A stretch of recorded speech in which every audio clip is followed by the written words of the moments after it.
Yo, people, welcome back to the YouTube channel. You already know what time it is. It's time for another watch along. Tottenham versus Manchester United up on the screens.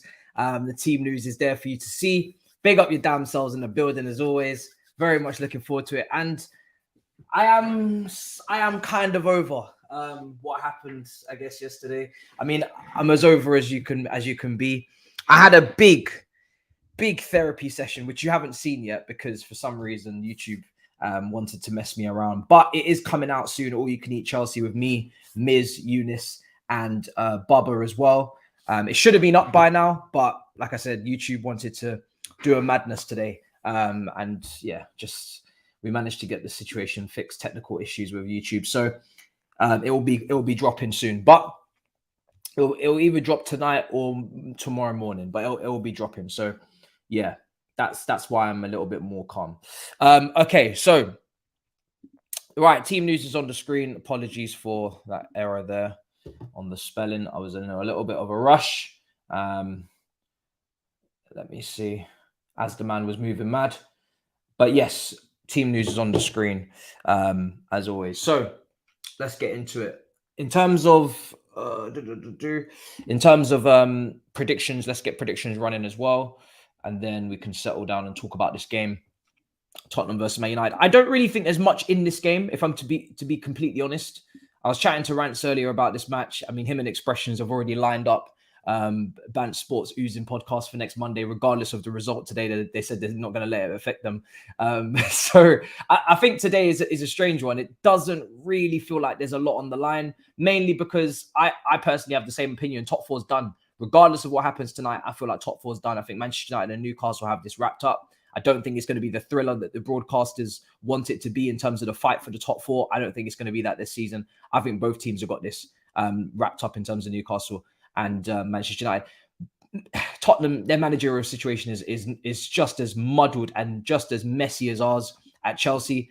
Ryan Mason is hardly going to lead them to top four, is he? So it's a bit of a waste of time. Now, I'm not saying Tottenham are going to get nothing from this game, but you know, they are at home. They do need to respond to what happened at St. James's last weekend, which was a fantastic watch-along, a beautiful watch-along.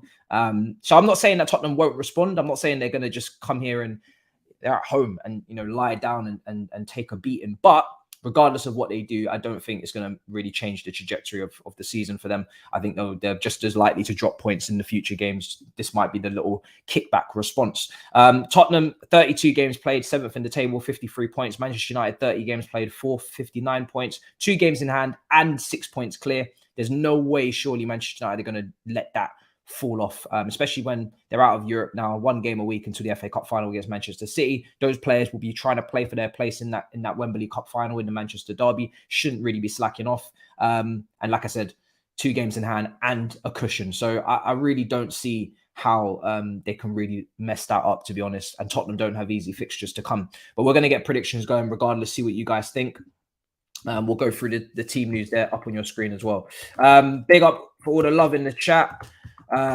Yesterday was a traumatic day. I've only now really just started to go back and look at all of the responses, I guess, from what happened at the Etihad yesterday online in terms of all the content. Looks good. It's nice to see. It's nice to see. Feels like people have finally given up the goose chase. So it looks like my work here is done. Looks like my work here is done. Predictions are in the poll. Let's see what's going on. Traumatic for us both. It's not easy in these streets. No Harry Maguire as well. Chelsea fans distracting themselves from their stinking club. They should worry about relegation more than going for these top four. No, Tottenham are not going for top four. This is not a top four battle. Joke of a club this season. Top four was not. I mean, you must be a Man United fan, right? Glory hunter. For me personally, this is not a top four fixture. Top four fixture was between Newcastle and Tottenham last weekend, and Tottenham failed the test. So this is not about top four for me. It's just good to see 2 fairly, you know, competitive teams going up against each other. But yeah, not a top 4 battle for me. All You Can Eat Chelsea's delayed, but it is coming. It's currently being edited now because I thought, you know, we thought to ourselves as a team, may as well give it a little bit extra spice on top with some cool images flying in there, a few little zooms in and out. before we premiere that, because like I said, YouTube messed up today, so it's going through edit now. Are you here for revenge? Oh, it's a madness. I genuinely mean it. Like, people think it's a funny thing for me to say in the review, but it feels like he's here for revenge. No Maguire, no Party. It is a shame, but I think the way Luke Shaw played in the cup semi-final, he warrants his place in that team. Maguire, you don't want to see him anywhere near that team at the moment, so makes sense. Great man-to-man coaching. I played the game. Let's see what else is being said here. Hopefully, this game cheers me up. The only little worry I have about this game is that it could be a bit of a boring one. I'm not completely hopeful that it's going to be one of those entertaining games. Hopefully, it is, but I wouldn't be shocked if it isn't. I'm not going to lie. If this was a close encounter that just somebody nicked by a goal, I wouldn't be too surprised. Like a Man United little 1-0 win, something like that. I don't know.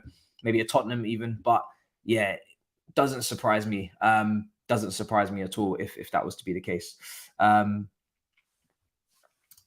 Let's take a look. Yeah, sorry about that. I've just seen that I've spelled Richardson. I've been calling him Richardson so often that it's actually now become apparent in my I've been taking the piss. This guy needs to get a goal today. It's a big opportunity. It's a big opportunity for him to finally make a case for himself. So, try and take it if you can, Richardson. Try and take it if you can. What an opportunity to get your first goal. He's in the starting 11 today. No Kulusevski. He should be doing something with that. Should be leaving here with something. He's in the starting 11 now. The fact that he's got no goals this season, I'm sorry. I don't care how many minutes you've played. That is a shambles. That is an absolute shambles. So yeah, he really does need to get himself sorted out, because can't be carrying on with that nonsense. All right, cool. Let's see. Yeah, they are forcing this top four stuff. I don't know if that's what the media are currently trying to do. I haven't been listening to the commentary before the game. Are they trying to kind of force this top four battle upon everybody? Are they trying to pretend like this is something serious that they're going for between the pair of them? I don't see it. I'm not buying it personally.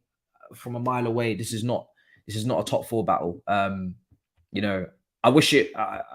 To be honest, I don't really want Tottenham to qualify, so I take that back. I don't wish it was. I'm quite happy with this, to be honest. I'm quite happy for this not to be a top four battle. No problem with that whatsoever. So, not that I want Man United to be in it. I would have preferred maybe Aston Villa, Brighton, but it's a tall order. It's a tall order. But the main point is that no, we don't need Tottenham getting that opportunity in Europe again.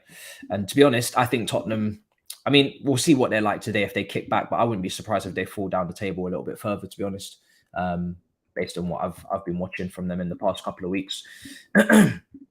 But like I said, they kind of have to respond. Let's see what's being said. That's my favorite Richardson right there. Cup finalist Ryan Mason, crazy decision at the time. Doesn't make no damn sense. Let me take a look. Looking like a snack, Lord Jesus.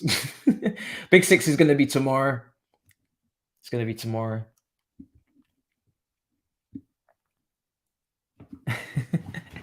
Some of these comments, different game with Saliba players. Let's take a look. You're still not at 40 points. No, we're not. We're not at 40 points. You must reach 40 points. People are telling me. Højbjerg is garbage. The disrespect is insane. Damn. This guy can't get no love in these streets. Can't get no love in these streets, man. Let's see what else is being said. Your watch-along should be Southampton versus Bournemouth, since it has more implications. Somebody actually mathematically went on the TL as a Chelsea fan and made it clear that we can't be relegated. So as much as people want to run their jokes, and as much as people want to say, oh, yeah, you need to be fair, it seems like mathematically we can't actually be relegated. So I just want to make that clear. As much as people think that's, think this is a joke, mathematically it seemed like it can't happen. Sorry, I didn't even realize I did that. So yeah, bear that in mind. I'm not gonna be watching them games. They're low quality games. I already get to watch my team enough as it is. I don't need to then be watching more relegation scraps. I get to watch my team play like a relegation team every single day, every single week. So I don't need to see more of that, to be honest. I don't need to see more of that. The fact that you're calculating is sad. It's true. But this is what people have to do. This is what people have to do. You know, we may finish 15th. It's true. We may finish 15th, but we won't go down. But yeah, 15th, 14th, that would not surprise me. That would not surprise me one bit. That would not surprise me one bit. Yeah, so my prediction for this game, it's a tough one. You can, but you have to lose every game. No, I think some of the listen, if we lose every game, we finish on 39 points. I don't think there's 3 teams that are going to get 39 points or more. I don't think that's going to happen. I think they play each other quite a few times, etc. They'll take points off of each other.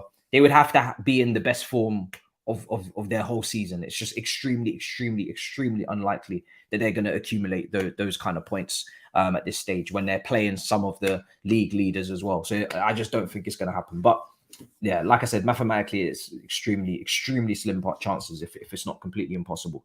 But yeah, this game stinks of a Fred Brace off the bench. I don't know why. Maguire equals Gabriel, both bums. Mad. I've seen some of the comments posts what happened yesterday. Obviously, this is for me title race basically done, completely done, and fair play to Pep for trying to save face and pretend like it's still competitive. But yeah, for me, it looks like it's completely done. It looks like it's completely done. But yeah, going into this game, Tottenham versus Man United.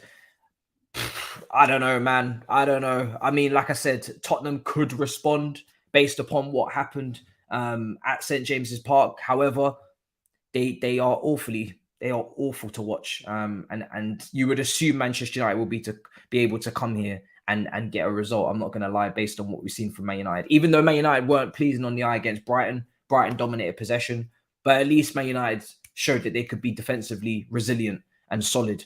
Tottenham haven't showed anything. They haven't showed anything going forward, anything defensively, anything in midfield. They haven't, all across the pitch, they've showed nothing for quite some time that they're going to dominate you in any area of the pitch or be in control in any area of the pitch. So Man United for me would be favourites. Antony versus Perisic is a really good dynamic to bring up, because I think Antony's slowly but surely, he's not only is he confident, but he works damn hard. And I think if he gets a run on Perisic today, obviously you've got Leng. I like to call Leng left side centre back there. Again, don't think it's too much of a task for Antony. I think Antony should be able to cook today. Sancho is obviously playing off the left. That's a different conversation. He's up against Pedro Porro and a Rash Romeo. Let's see what he does. But Sancho's come under quite a bit of criticism. And that's true. Antony has found his right foot. Remember when we were speaking about Antony on these watchalongs, we were speaking about Antony never using his right foot, very predictable, refusing to use his right foot for anything. As time has gone on slowly but surely, and I compared him in the likes of a left-footed, winger off the right-hand side in Saka, who has scored some goals with his right and will use his right. I said to Antony needs to do the same thing. He needs to use his right foot. You need to train your right foot. At least be, semi-confident or competent, on your right foot. You don't need to be incredible, but you need to be competent. You need to be competent. Never heard of Højbjerg. That's the way it's spelt on unless I'm moving mad. Let me see. That's how it's spelled on SofaScore and how it's spelled on Google. Unless I'm moving mad today, I don't know. But yeah, you just need to show that you're competent. That you're competent on your right foot, and that you can at least make the defender second guess what you're going to do. And he's done that. To be fair, he has used his right foot. He has had a couple of cutbacks here and there. And yeah, fair play to him. He has actually given it a go. So let's see if that continues though. Yeah, I don't know why it's like that on there, but let me change.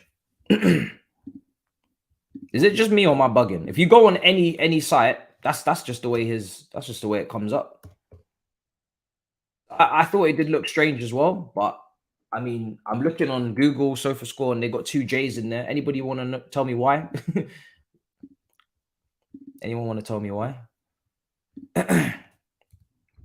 You look at Højbjerg's name on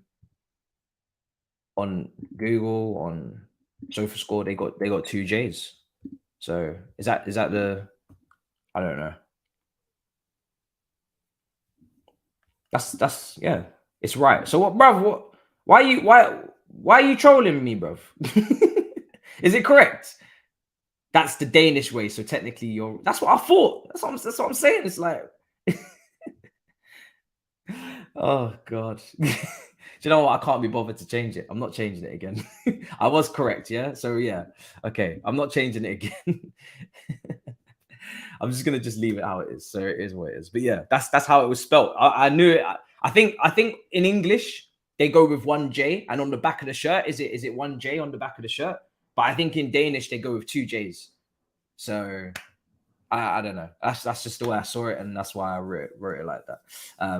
But it is what it is.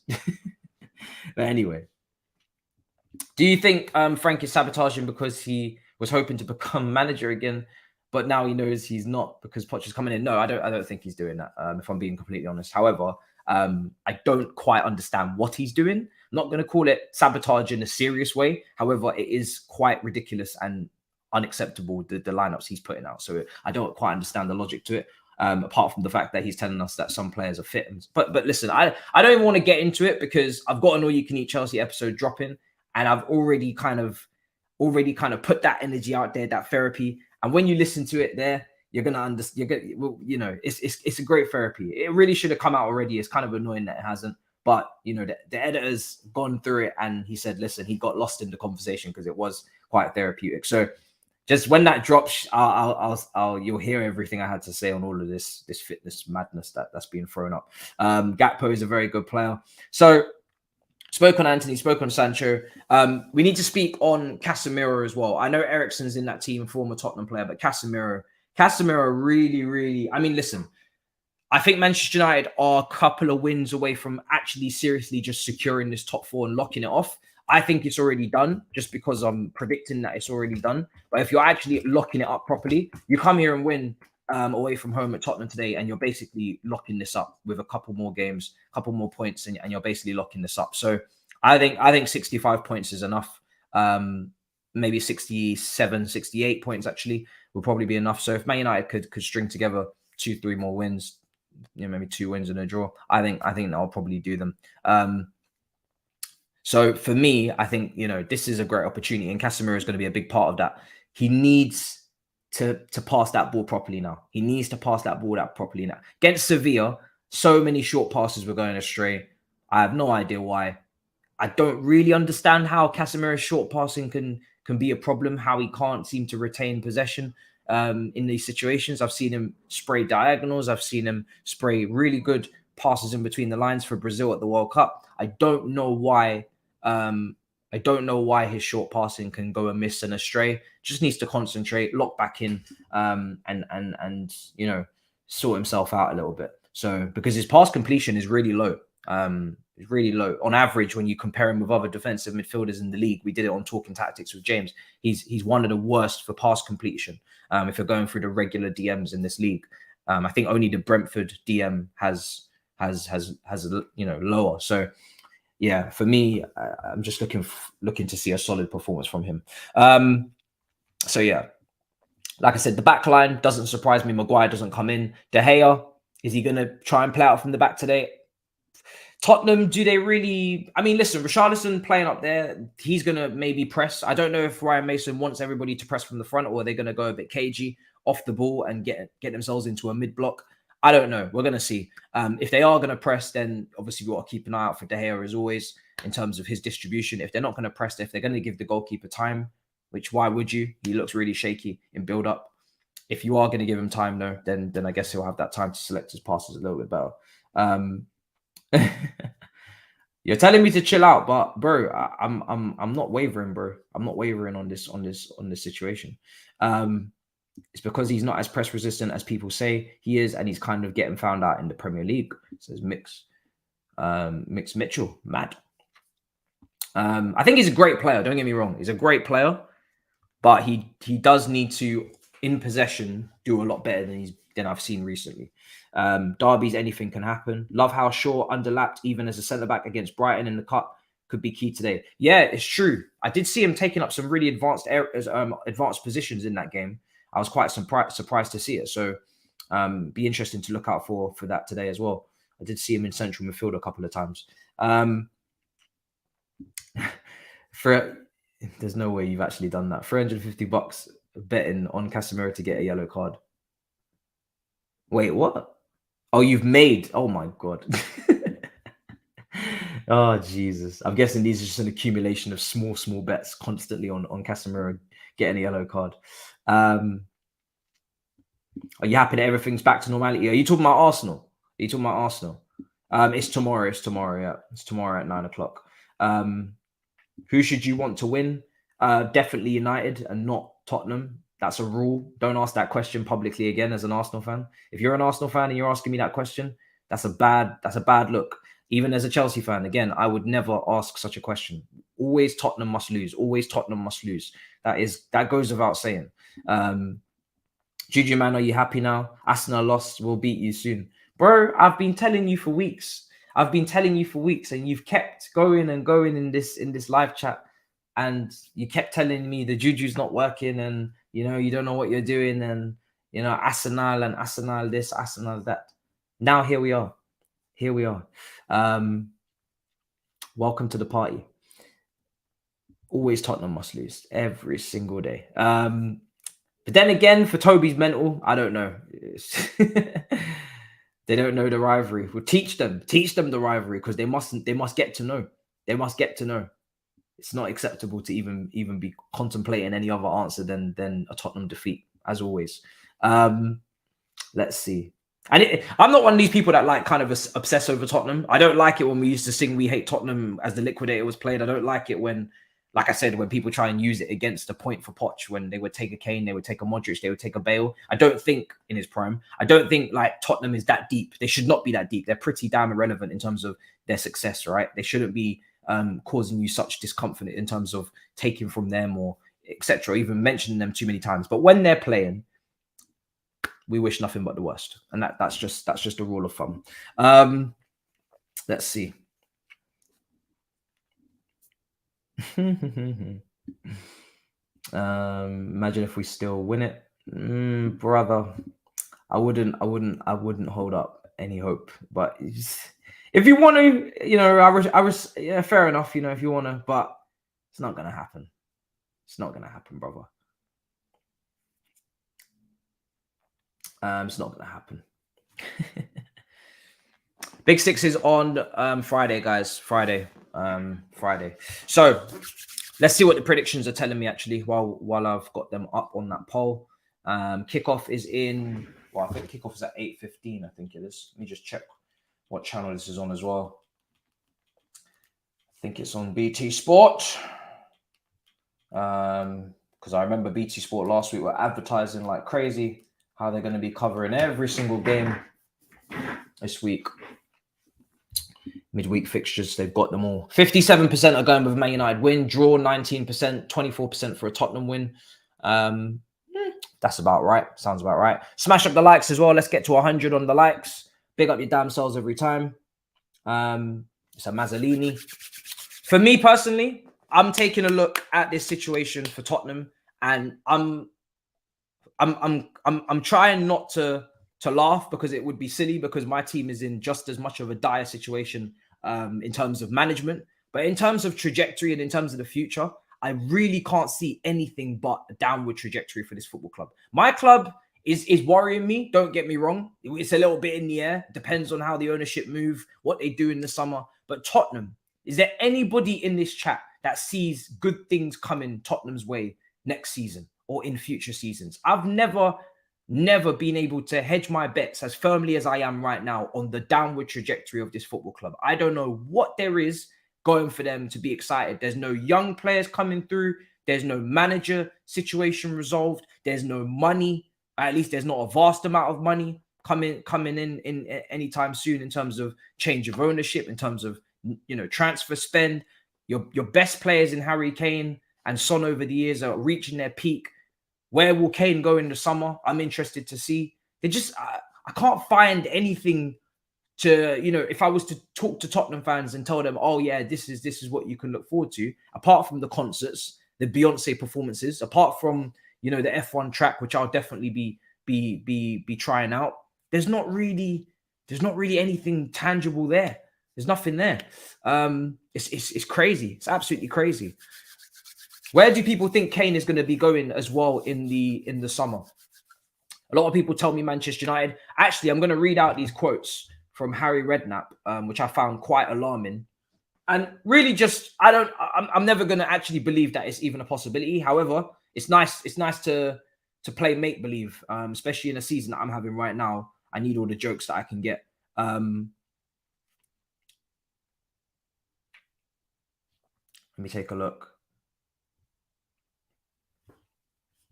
Let's take a look. So Harry Redknapp today said, well, he launched a claim that Kane could join Chelsea, which I don't think Kane in any world will join Chelsea, because I don't think A, Daniel Levy will ever sell Kane to Chelsea, and B, I don't think Kane would go to Chelsea unless it was an absolute last resort, because I think he's got too much loyalty with the Tottenham fans, and he knows that would kind of ruin his Tottenham legacy, and he's been there for a long time to build that legacy. So why would he want to go and tarnish it? Smash up the likes. Let's do it.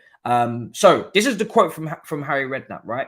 Harry Redknapp has launched a claim that Harry Kane could join Chelsea. And this is the quote. That wouldn't go down well with the Tottenham fans at all. That's for sure. It's a great move for him. And I think he's building a house in that area. He's a family man, and he'd be happier not moving to the north of England or wherever he'd have to go. So they're saying that basically he would want to stay in London. Now, I don't need to tell you that Arsenal is an absolute no-no. And I don't think that's even a thing that they're looking at with who they've got up there currently. So that would only leave us. Now, I'm not gonna lie, right? Obviously, I'm taking him, because this is a striker that this season, if you've been watching him, I know at times he's been poor. Thabz has said quite a few times, at times he's had poor games. But if we're just taking the general consensus of Harry Kane, this guy hits 20 goals, 18 minimum, 18 goals every single season. Even the season where he dropped off for the first half of the season because of the Manchester City links, which was last year, he still hit 17 Premier League goals. This season, he's on 24 Premier League goals. 24 Premier League goals in this Tottenham team. Crazy. The season before the 17, it was 23, 18, 17, 30, 29, 25, 21, all the way back to 2014, 15. Now, I've always said, yes, this guy in the big moments has failed to turn up, etc., etc. But I've also said, and I said it in relation to Poch, if you take this striker out of the Tottenham gene, the bottling football club institution that they are, you take the cock-a-doodle-doo crest off his chest, you take the chicken off the ball, you take the hen out of the cage, you put this man in a winning environment, or at least an environment that could win. You know, if you put a plant near the window and the sun shines and you water it, it could grow. You know, if it's now, Kane could already be dead. You know, maybe he won't win anything, but at least give him a chance. At least put him somewhere where he actually stands a chance. I think this guy, if he's one of those like Van Persie, Sir Alex Ferguson type signings where he just signed him and that was like seal the deal final. That was the final touch. He guarantees goals. And he's actually a very good footballer. He can pass the ball. And I've seen him carry the ball past quite a few players as well, dropping into midfield and, you know, do a little 1-2 step here and there. So obviously I'd take him. That goes without saying. But Man United fans, would you take him? Because I've seen Man United fans tell me no. I've seen Man United fans tell me no. They wouldn't take him. They're not sure. Now, I personally think, you guys, maybe you want someone that, you know, presses from the front. Maybe that's the reason as to why you wouldn't take him. I don't know. I think it would be a great signing. I really do. I think him up front with Anthony and Rashford on the flanks. I mean, Jesus Christ. That is, if Anthony actually sorts himself out and gets to, you know, a consistent level in terms of his end product, and Rashford just does what he did already this season, I think that's a mad front three. I know he doesn't press from the front. I get it. If you can compromise, I don't know if you want to. I think in the position you're in, you want to take that next step. He's one of those players that could definitely do it. So I'm kind of surprised with how many people turn their nose up at Harry Kane, considering the stat line that I've just read out, what he does year in, year out, regardless. And this is in a team that doesn't even create a lot of chances traditionally because of the defensive setups that they deploy. So I just don't know how anybody could really say no. People are saying he's cursed. Ushamin is levels above Kane. Come on, Kane overrated English media. That's an Arsenal fan saying that. I don't know. I don't know how Kane can be overrated. I'm not gonna lie. I think he's just a world-class striker. I'm not gonna lie to you. I'm not really sure how. Now, don't get me wrong. He needs to fix up in the big moments, but I don't think that's something that can't be fixed. You know, I don't think that's something that can't be fixed. I think you're being very harsh there. Listen. Abby went on TalkSport today and said, you know, if he wants a chance of winning trophies, Man United is a better option. I'm not saying that Man United are going to go and win the Premier League. I'm not saying Man United are going to go and win the Champions League, but it is fact. If he goes to Manchester United, he has a better chance, much better chance. They've already won a Carabao, Europa League. Not trying to be rude or disrespectful. These would be big accolades for Harry Kane. He has nothing. I don't think people understand. He has nothing in his trophy cabinet. So if he can snag a Carabao Cup and a Europa League, or an FA, bruv, this is big deal for Harry Kane. He can't afford to turn his nose up at any trophy. So if there's any club that can provide, I'm not even going to lie, at this point, Newcastle probably stand a better chance. I think actually Newcastle definitely stand a better chance. They were in a cup final this season.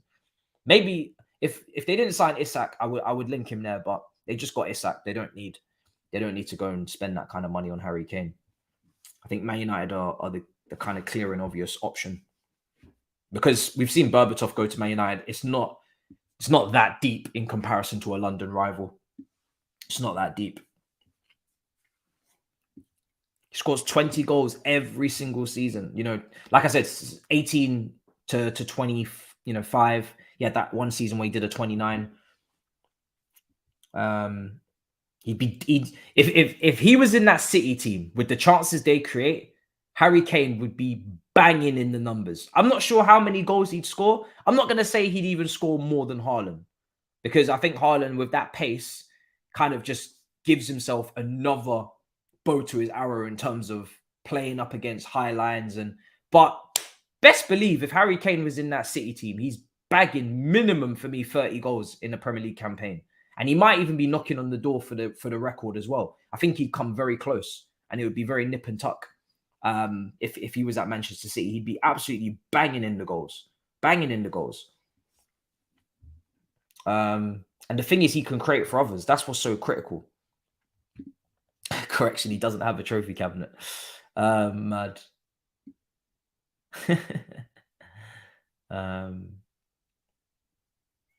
At probably 28, Lukaku on the Poch. No, don't even say that again in your life.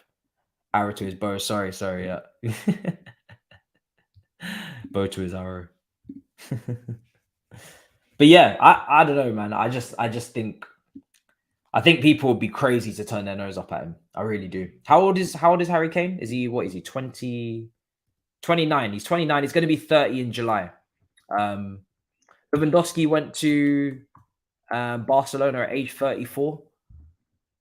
For pretty big money. How much did he cost them? How much did Barcelona pay for him? I know Barcelona is not a great example of a team to use for transfer dealings, but how much did they pay for him?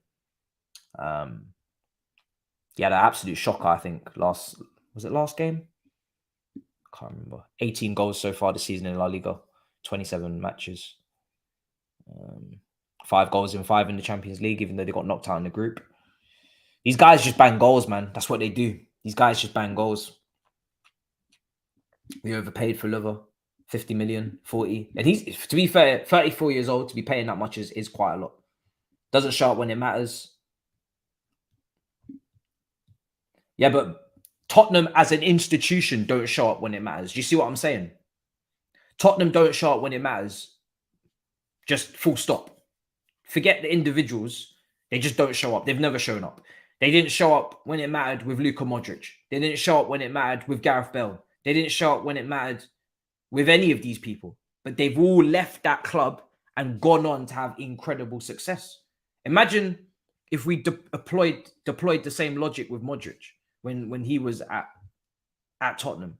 You know, This guy has become one of the best midfielders of all time at Real Madrid. And I think if Harry Kane had left, say 3-4 years ago, he could have had an incredible career. He could have won Champions Leagues, Premier Leagues. People wouldn't even be having this conversation about Harry Kane. But he stayed too long. He's too loyal. And he just continued to drench himself further and further in the mud. Not Harry Kane's fault. Tottenham have an owner like Daniel Levy. I'm a Spurs fan. It will break my heart if Kane leaves Tottenham in the summer. Yeah, I can get that. I can get that. And he was birthed in it. I keep saying it. The difference between him and Bale and Modric is that, and Lloris, who won a World Cup, these guys weren't born in Tottenham. They weren't born in the academy. They weren't birthed in the trenches of the institution. These guys were imported in from Southampton, from Dinamo Zagreb, from Lyon, you know? So it's not the same. This guy's DNA, it's in his DNA, it's in his blood, it's in his veins. It's different. It's not easy. It's not easy to escape that. Even Kyle Walker escaped, though, to be fair. Was he an academy product? I think he was. Kyle Walker, that's another example of someone who's gone on to have a fantastic career. Insane. And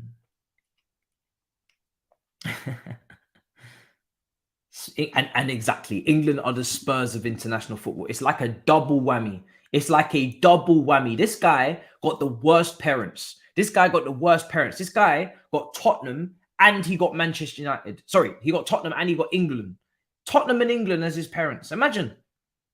Oh, you don't stand a chance. You honestly don't stand a chance with that pairing. More from David Ornstein in regards to Pochettino. He said Pochettino has always been held in high regard by Chelsea. Maybe he didn't have the same PR that other candidates did.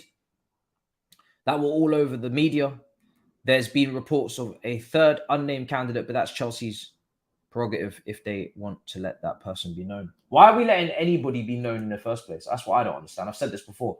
Why are we letting anybody be known? Like, why? Why do we even know the shortlist?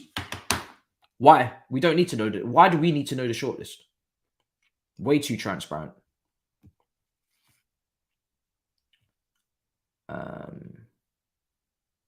You know? But anyway, it's a rant for another day. I've already said. Interest in Mason Mount is growing. Liverpool, Manchester United, Arsenal, and from Thomas Tuchel at Bayern. Also, David Ornstein. This is him speaking on 5. Interesting. Kane to Arsenal. Him with our wingers would be scary. Never going to happen. Never going to happen. But he would play. I mean, the only thing he wouldn't be able to do is match the energy levels of Jesus. But in terms of the dropping deep and link up and all that, yeah, it would be madness. FA Cup is a major trophy, someone said. Sheffield United. Is that where Kyle Walker came from? Bro, I do not know, but I'm starting to get PTSD. I need that to be wrapped up very quickly. I'm not going to lie, because I don't need any more drama. If I have to put out a video saying breaking news, Pochettino withdraws from the process, I swear. I don't know what I'll do. Because who else is there?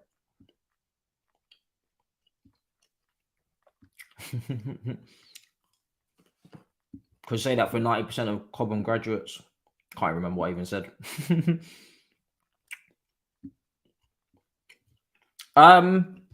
There is a list. There is a list. I need to go back through it, but there is a list of forwards that were put in the reports recently. Mourinho. I mean, maybe he's changed, but I'm still remembering what happened with De Bruyne, what happened with Salah, what happened with those young players that Mourinho had a hold of when he was here before, and he didn't use them. He used De Bruyne for one game at home to Hull City. Then he shoved him out wide. We never saw him again. We got a lot of young players. Jose Mourinho in 2023 with our current team, I just don't see. I don't see it. I really don't see it. Let me return to the predictions. So yeah, we're gonna end that poll. Hold on a second. We'll get that 700 votes. Get your votes in if you haven't already. Manchester United, Tottenham predictions. I'm gonna close that poll in a minute. Kickoff is about 10 minutes away. Time will be ready. Mazzolini taking place. Big up everybody in the building. Smash up the likes if you haven't already. Subscribe if you're new. We are on 49K. Big up your damn selves. We are not far from 50, guys. We're not far from 50. Crazy. We are not far, man. It's gonna be a one hell of a day when that happens. It really will be. It's gonna be a crazy day.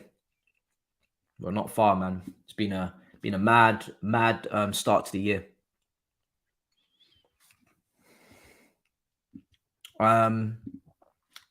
Installment. I don't know what that means, but I feel like that means, I don't know. I don't even know. Are you talking about the lack of goals that I'm watching my team score? Are you talking about the payments for the contract, the 9-year deals? What do you mean by that? I know there's a hidden message in that super chat. I just don't know what hidden message it is, but there's one of them ones in there. I'm not gonna lie. If you haven't mentally prepared for a 0-0, I suggest you start doing that now, because I'm not selling you the dream that this is a definite banger of a game. I'm purely watching it because I do want to see what Tottenham's response is to what we saw on Sunday.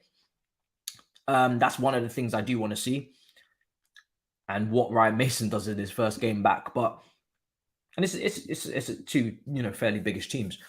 Tottenham kind of bring you down in that sense, Man United. Apologies, but in terms of that, I want to see what the response is. And I'm going to be doing the Manchester United versus Aston Villa on Sunday, and Liverpool versus Tottenham double header. So it's a nice way to walk into that one, into that double on Sunday. And Baku is on Sunday. I'm going to be watching that at home. I'm not going to do a watch along for it because I do that on Track GP. I'm not going to be on there. I'm going to just stay at home, do the double watch along. But I'll watch it in my spare time. I'll be watching it before I start that watch along. I think it's a 12 o'clock race start. But I'm not going to do a watch along for it because that's just, that watch along is just too long otherwise if I try and do that. Nor do I have the graphic for that one. But yeah. Spurs 1, United 2. Let's close the poll. I think we got quite a conclusive 57%, 56% on Manchester United there. So most people going with Man United win. I am going to go with Man United win.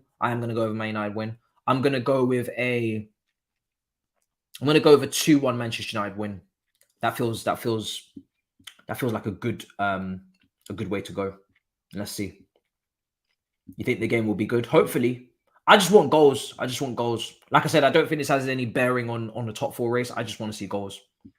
That's all I want to see, is just some goals. If we can get goals, I'll be happy with that.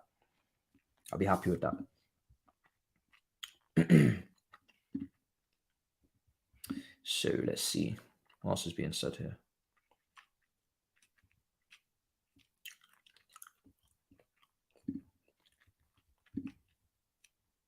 All right. Mazzolini.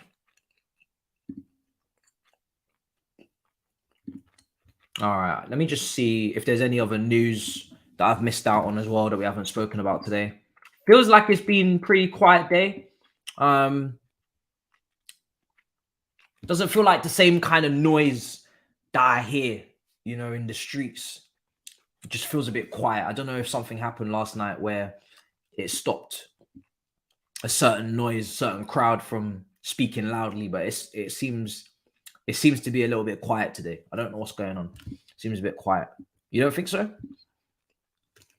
Seems a little bit more calm, conclusive. How have Arsenal conceded more than, I don't know. You need an emergency meeting to celebrate the success of the meetings. Oh, mad.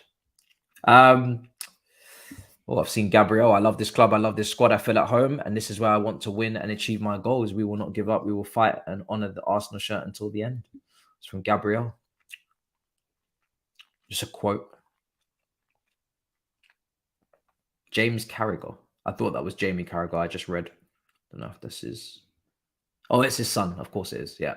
That's why Fabrizio is reporting it. James Carragher signed a 2-year deal at Wigan. Bayern Munich remain on the same position on Gravenberch's future. The intention is to keep him in the squad next season. Gravenberch's camp will meet with Bayern Munich in May to play. He wants to play more. Liverpool are interested. The amount of times I've heard a midfielder with a Liverpool circle next to his name in that group chat from Grizz really needs to end. Dybala, 20 million release clause as well. 12 million actually euros for clubs from abroad. I can't believe that release clause is so low. If they activate a salary rise from 3.8 million euros to 6 million euros, they can cancel the clause. They need to do that because 12 million euros is insane. That is a cheap purchase. What is that? 10 million pounds for Dybala? I know he's got his injury concerns, but that's mad. Am I concerned? I think there's always going to be a part of me that's a little bit concerned, yes, until it's done, because we've had enough people decide actually that they're going to walk away from the situation. So until it's done, it's not done.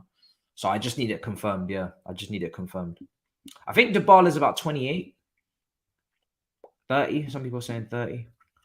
Not even sure, you know. Kickoff is 4 minutes away. Age, he's 29. We both missed. Both missed. Yeah, he's 29. He's 29. But still, 10 million euros for him. 29. Still good. Good value. But yeah. No, I definitely do need that announcement for sure. But what I'm going to do is I'm going to put out the all-you-can-eat Chelsea. And then I'm going to make my way to the key positions, right? So goalkeeper, DM, and striker. And we're going to go through the list of names, go through their attributes, go through their statistics, go through their strengths, their weaknesses. I'll probably pick maybe, I don't know, three names, maybe. We'll see. 3 to 5 names for each position. Go through them, and then I'll select my favorite option for each position. And obviously that is in relation to the way Poch has played previously. So it will suit, hopefully, him. So that's what the plan is until we play Arsenal on Tuesday. That's the weekend's kind of content. That's the plan. Absolutely not. Why on earth would I do that? Am I blind? Well, yes, I am blind, but that doesn't mean I'd do that.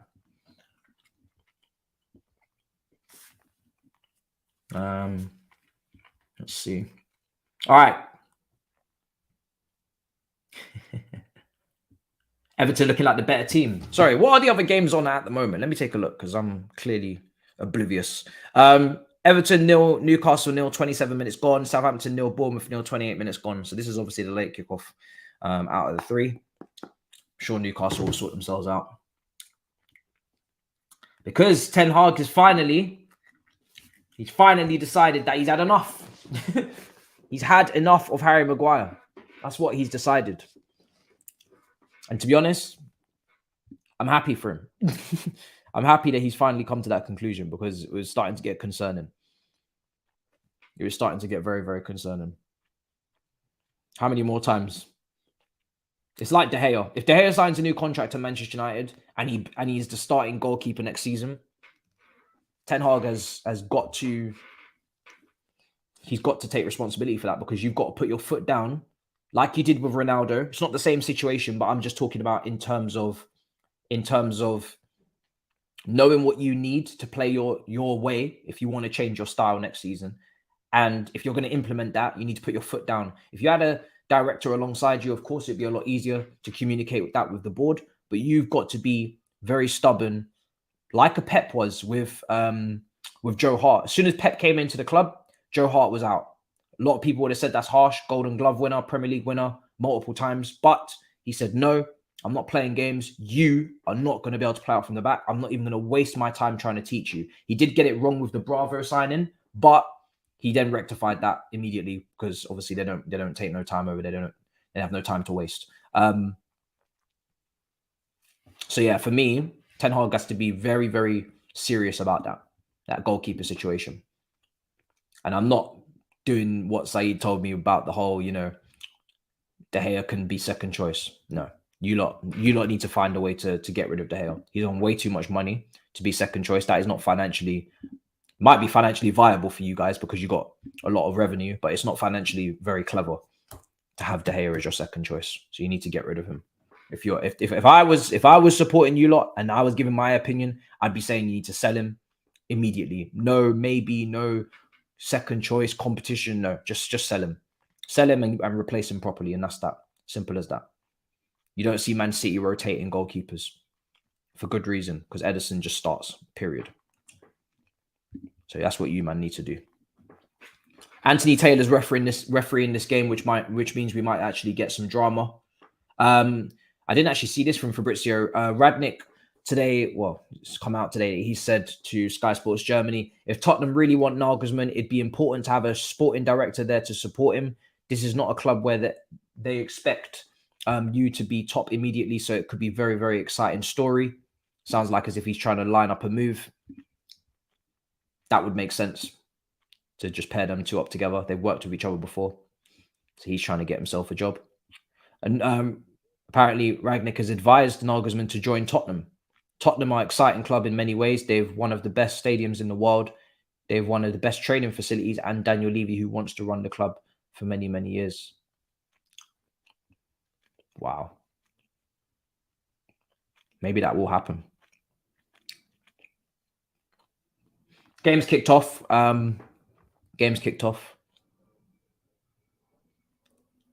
There's more quotes I'll read out in a minute. Some crazy stuff going on. I don't know about that. I think it's likely that All You Can Eat Chelsea will come out tomorrow morning because obviously the aftermath of this game. So, but yeah, I think tomorrow morning I'm going to premiere it. I'm away most of tomorrow. It just makes my life easier.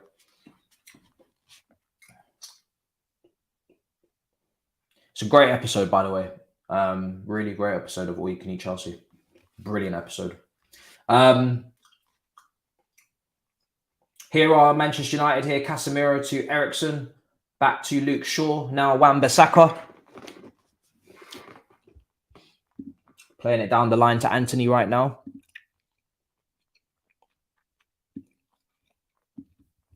Man United. Let's see if they stamp their authority on this game. It'll be interesting to see what team dominates possession. Obviously, Man United don't always look to dominate possession. Sometimes they're willing to sacrifice it, as we saw at the weekend. Tottenham, again, not very... I think for me, Manchester United should be dominating possession. Not, I'm not expecting some sort of 75% madness, but, they should be controlling possession and controlling the game in that aspect because Tottenham, they don't have a midfield. Perisic, Højbjerg, I don't need to say anything. That's a terrible midfield at this level for where Tottenham are trying to be. Wilson has scored for Newcastle 1-0 up against Everton at Goodison Park. So it looks like they've maybe made a little rotation in that front line. Crazy that they've got some depth up there now. And that's with St. Maximum injured now as well. Crazy.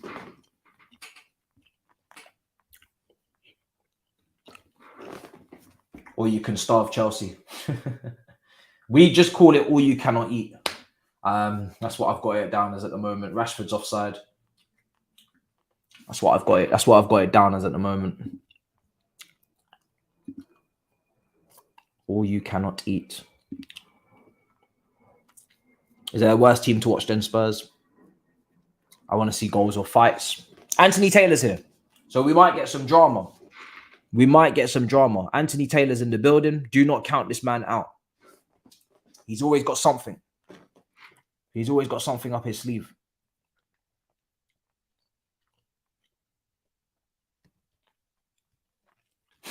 Yeah, it's a great show, I have to say. It's a long one as well. That's kind of why I want to put out maybe in the morning, so you got the whole day, because it is a long episode. I think it came out 1 hour 1 hour 40. It was a really good episode, man. It's like, it was very therapeutic. It was a proper good it was a proper good detox. Like, I feel a lot better now. I'm not gonna lie. Here's Son, right hand side, ball across the how are you getting that cross wrong?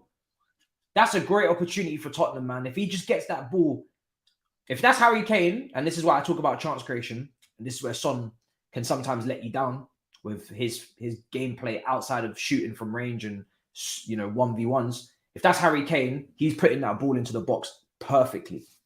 Like, he knows some of these strikers, they know how a striker would want the pass, so they deliver the pass perfectly.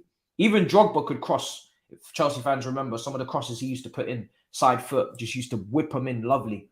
Some strikers really know how to cross the ball, how to put the ball on a plate, because that's how they would want to receive it. Son there wasted that opportunity. He should have put that in. He had two options there. Somehow he's not even managed to get it past the first defender. Really poor. Here's Son.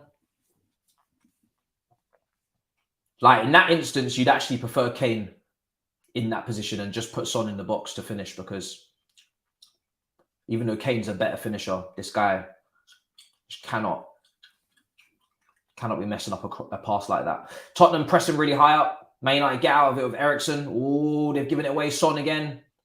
Son's going to be playing off this right-hand side today with Richarlison on the left. Obviously, Son's basically both-footed, cutting on his left foot, so only makes sense. They've clipped it up now, and that's back to Luke Shaw.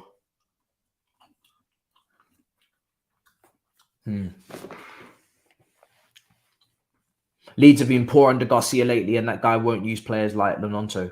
I thought Nononto might be injured, because there's really no excuse not to use Nononto, is there? That guy looked like one of the saving graces, one of the few players that in that Leeds team you're actually excited to see.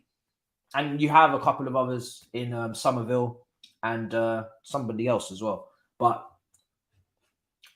yeah, strange. When you look at Leeds' attack, there's actually some decent players in there. Rodrigo, when he's back as well. Here come Manchester United. Sancho. Oh! Oh, wow. Jadon Sancho inside 6 minutes. That is a fantastic finish. Wow. What a start for Manchester United. What a finish from Jadon Sancho. Out of nothing. He rolled back the clock to the years in Germany at Dortmund with that finish. Really did. That is fantastic. And I'm cool with that. I need goals in this game, so I'm good with that. I'm good with that. Really good finish, man. Fair play to him. Got it out of his feet. He knew what he wanted to do immediately. They get through the middle of the pitch there. Left-hand side, Sancho lines it up. Uses Eriksen, I think it is, as a decoy. Shifts it onto his right foot. Bends it into the far corner. That's what he used to do at Dortmund. That's what he used to do. That's what he used to do. We've seen that goal time and time again at Dortmund. Not so much for Manchester United, but it's a brilliant finish. And it's 1-0. Fair play to the kid. Fair play to the kid. Wow. What a start to the game. I thought we was going to get a little bit of a boring one, but it seems like it's straight up. It's been brought to life now. Oh, that was close. Tottenham trying to respond straight away. Ryan Mason off to a rough start, and he looks a bit rough as well. What's going on with Ryan? Ryan looks like he might have just come out of the boozer. Looks like he's just come back from the drinkies. Looks like he's been out with the lads. Seeing dark circles and that under his eyes. Man can't be stressed already. He's only just come in. I know what that night looks like. I know what that face looks like. That's a little 3 a.m. McDonald's 24/7 little Mackie D's trip that he's looking like he's just come back from. Call X. Nah, I won't be calling X today. I'm not going to lie. After what happened to me yesterday, I don't want to speak to nobody. You don't understand how embarrassed I am right now with my club. I don't want to talk to anybody right now. Like, now that the Arsenal thing is done, my shamelessness is kind of like, I'm kind of good now, you know. Like I've had to put together a package for Arsenal this season, a plan in place. I had to speak to my rivals, to my oil brothers, to devise a plan on to stop them from the foolishness of potential Premier League glory. Now that that's kind of over, I'm just here to enjoy the football, you know. I don't need to be too much more shameless now. I'm not gonna lie. After what happened to me now yesterday, I'm good. He's won, but at what cost? Oh, yeah, man. Like Tottenham are not my problem right now. Least of my problems. Man United playing it forward, left hand side. I need time to recharge. I'm not gonna lie. Next season, I'll be back. I'll be back. But this season's pretty much finished for me. Like, if you think about it, the season's kind of finished for Liverpool. It's finished for Tottenham. It's finished for Chelsea. It's basically finished for Arsenal. The only two teams is Man United and Manchester City. And if Man United win this, top four is done. I mean, it's done already, but top four is definitely done. So then it's just the FA Cup final.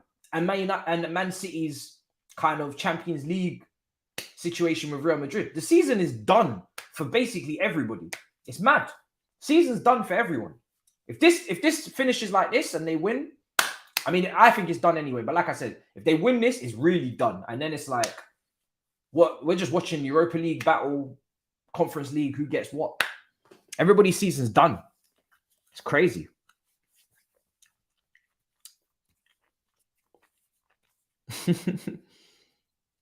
Look, I think Spurs can drop out European places. I've said it before. I think Spurs can drop to 8th. I think they could go behind Liverpool, Brighton, and Aston Villa, which would take them to 8th. And I think that's where they deserve to finish. I think that's where Tottenham deserve to finish. That's where I want them to finish. That's why I want them to lose. On top of the fact that they're a London rival, I actually want them to finish where they deserve to finish. I think they deserve to be outside of Europe from what I've watched this season. They don't deserve to finish ahead of Aston Villa, Brighton. Liverpool, they've had a bad season, but they don't even deserve to finish behind Liverpool, to be honest. I'm not going to lie.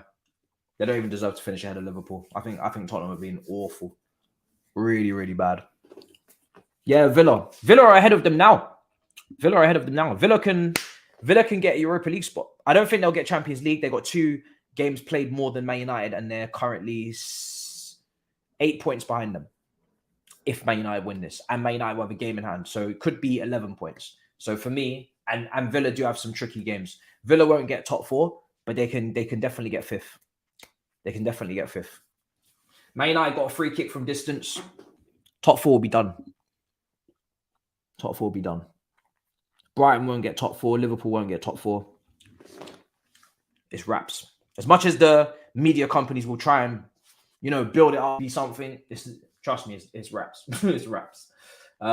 It's absolutely wraps. Rashford's going to take this free kick. I like this position. I like this position for Rashford. I hope he doesn't disappoint, because I can see a little dip coming. Ooh! Almost. Just wide. Just wide. Yeah, Villa versus United will be a good game. I'm gonna cover that on Sunday. I'm looking forward to that game. It's gonna be a good game at Old Trafford, because I think Villa will be bold and they'll cause them problems. I think that actually might be the game of the weekend, probably. I think that might be the game of the weekend. Slightly above Tottenham, Liverpool, maybe. Both of them are good games. Here's Richarlison, left-hand side. Richarlison, straight at De Gea. Straight down his throat. If Pep wins the treble with City, he is the GOAT manager. I agree. Couldn't agree more. I mean, to be honest, I think Pep is already I think he's gonna be the greatest anyway. Like, look how much time he's got left on his clock. I think he's already I think that conversation is just kind of just inevitable that he's gonna be the GOATed. He's definitely the best coach. It's not even a competition. him and Ferguson in terms of coaching. I don't think that's even controversial. I think everybody knows that. So, yeah, for me, he's already going to be the GOAT anyway, if he's not already, for some people. I think it'll be like the Messi debate. Like, it's like the Messi Ronaldo debate. Like, it's kind of cool. It's been a conversation, but when it's all said and done, it's not really a debate anymore. That's how it will be with Pep. It won't be a debate once he does a couple more things. If he wins that Champions League, you know, that's where, for most people, that would be the final straw.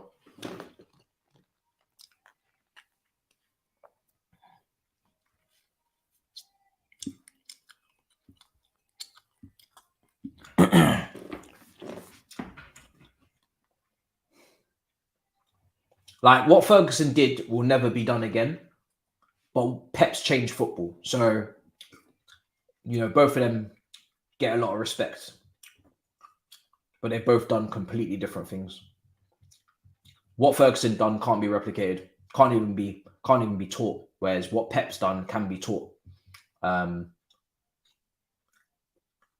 Funnily enough, the fact that he's teaching means he also knows now how his students think, and he's always able to then guess what they're doing, maybe, and just be a little bit better than them. You know, it's like he's creating his own army with Arteta, Xavi, company. It's like he's creating his own little manager army. I'm gonna call it the multi-manager model instead of the club model, the multi-club model. I'm gonna call it the multi-manager model, and Pep is basically creating a global network of managers that he keeps teaching and feeding and clothing, and they all think like him and they try to replicate what he does, but he's always going to be the GOAT, and therefore he can control them. He can control their minds, and then he can create this false narrative when he gives them players. You know that meme where they say, I'm so confident in my grind, I asked the landlord to up my rent. That's basically what Pep did with Arteta. He's so confident in his own grind and his own skill set. He gave Arteta 2 players and taught him and said, come and fight me and I'll still beat you. Do you know how mad that is? It's crazy. That's how I see it. There's just loads of mini little Peps, mini little wannabe Peps falling in line. And there's just one serious original Pep. Ten Hag, yeah? There's loads, bro. And I think there's only going to just be more and more of them appearing. Like, the more people that have been under his wing and the more of them that pop up that have been in management, it's just going to just become more and more and more. They're just going to just start creeping out the woodworks. Here's Anthony. Here is Wan-Bissaka. Ball in. Oh, that's a good cross, you know, from Wan-Bissaka. And I was saying it against Brighton. I was quite impressed with Wan-Bissaka going forward. He set up a really good chance for Anthony against Brighton. Obviously, defensively, he was ridiculous, the way he locked up Matoma. But Wan-Bissaka going forward has got a lot better. Like, that's a really good ball. Somebody should be on the end of that. He's put it in between 2 defenders. It's right on the penalty. Well, it's right on the 6-yard line. Somebody should be on the end of that, man. Is Wan-Bissaka trying to enter the right back conversation again, guys? Let me know what you think in the comments. Is Wan-Bissaka trying to re-enter the right back convo that we kicked him out of? We kicked him out of that conversation. We kicked him out of the group chat. In the group chat, you have Trent, you have James, you have Walker.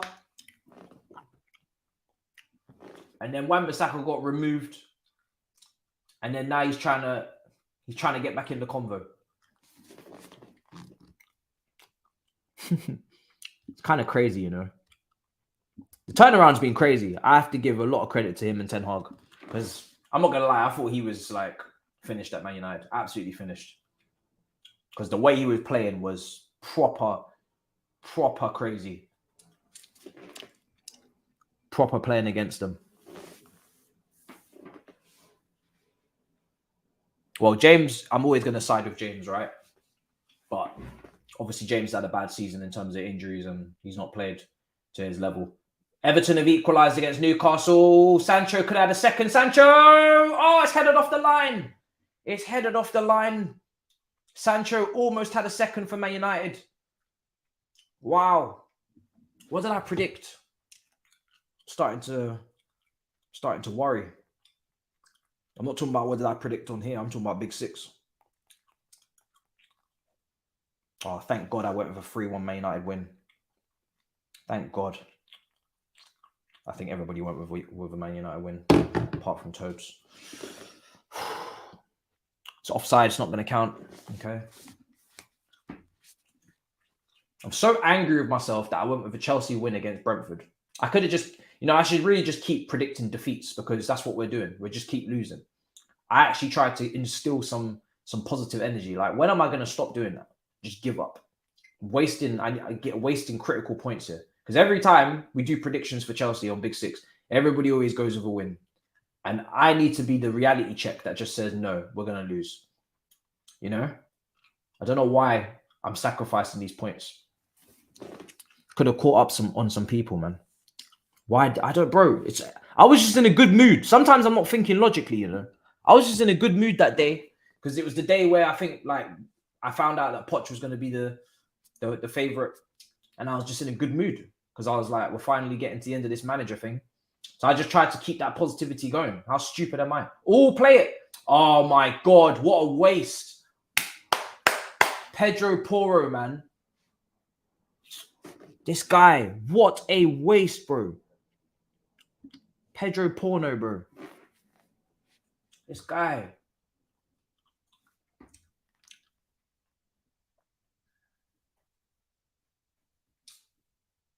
Oh my God.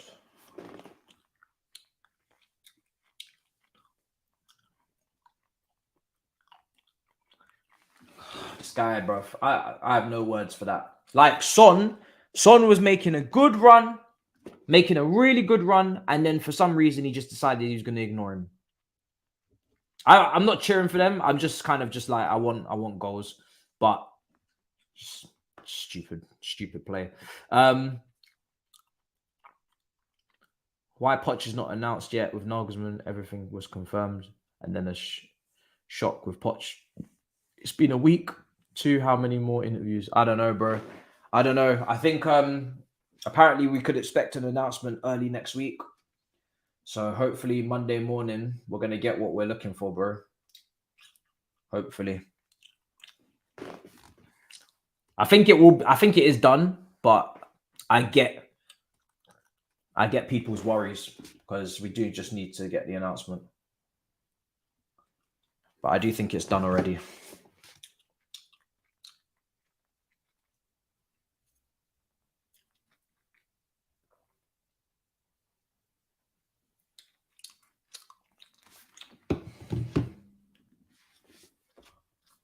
"21 minutes gone."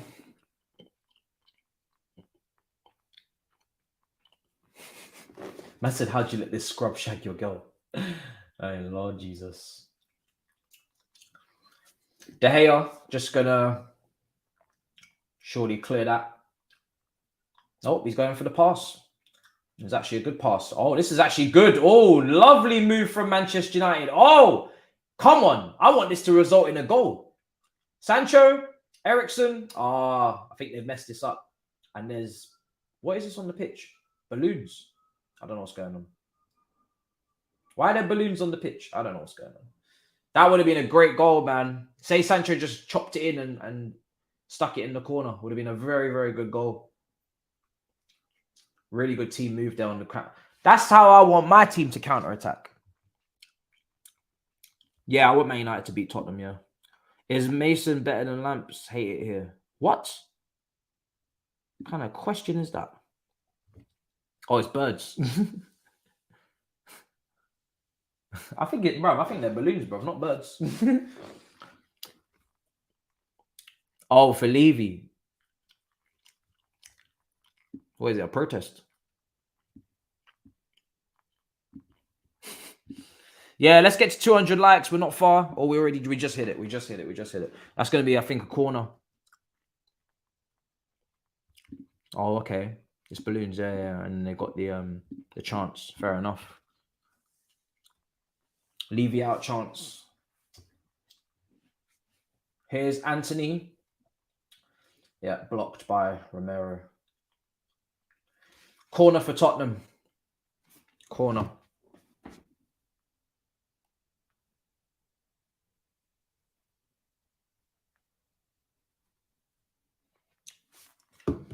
Shaw's going to take the corner. He's going to whip it in here. Ball into the box. Headed away. Then Eriksen. Wan-Bissaka.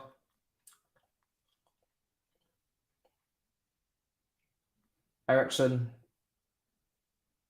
Shaw. Here's Fernandes. Clipping it over. Oh, you meant Ryan Mason. Fuck's sake. Who's the late kickoff on Saturday? It's oh,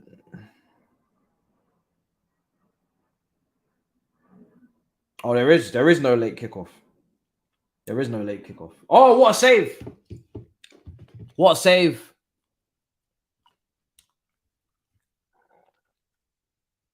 What a save!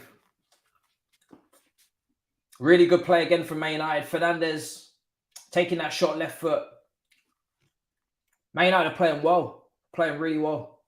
It should be 2-0 up, Manchester United. Looked like a simple save for Foster, sorry. Straight at him. He's punched it away instead. Foster is too old. Yeah, man. That was straight at him. He should be catching that. Should be catching that. I don't know why he's made such a meal out of a shot that was straight at him. I thought it was going more towards the corner the way he saved it. Here's Sancho to Luke Shaw. Now Eriksen, ball in. Oh, what a cross. What a cross from Eriksen. Oh, my days. Manchester United, man. Oh, my days. How is nobody on the end of that? Oh, my God. Listen, I'll tell you something, yeah. Eriksen, he's lost his shooting, but he hasn't lost his crossing and his passing, man. That is a delicious ball. Look at that cross. It's peach. Oh, my God, man. How's nobody on the end of that? It's an absolute criminal offence to not be on the end of that pass. It's a brilliant pass. It's shambolic to not get, bruh. You know, sometimes, yeah, I'm feeling sorry for these creators, man. They be putting in the crosses like that. Nobody wants it. Crazy. Free kick. Oh, he's telling them you need to get up. Richarlison. Crazy curve. Spurs celebrating the Arsenal lost cup yesterday. Now back to reality, says Prince. This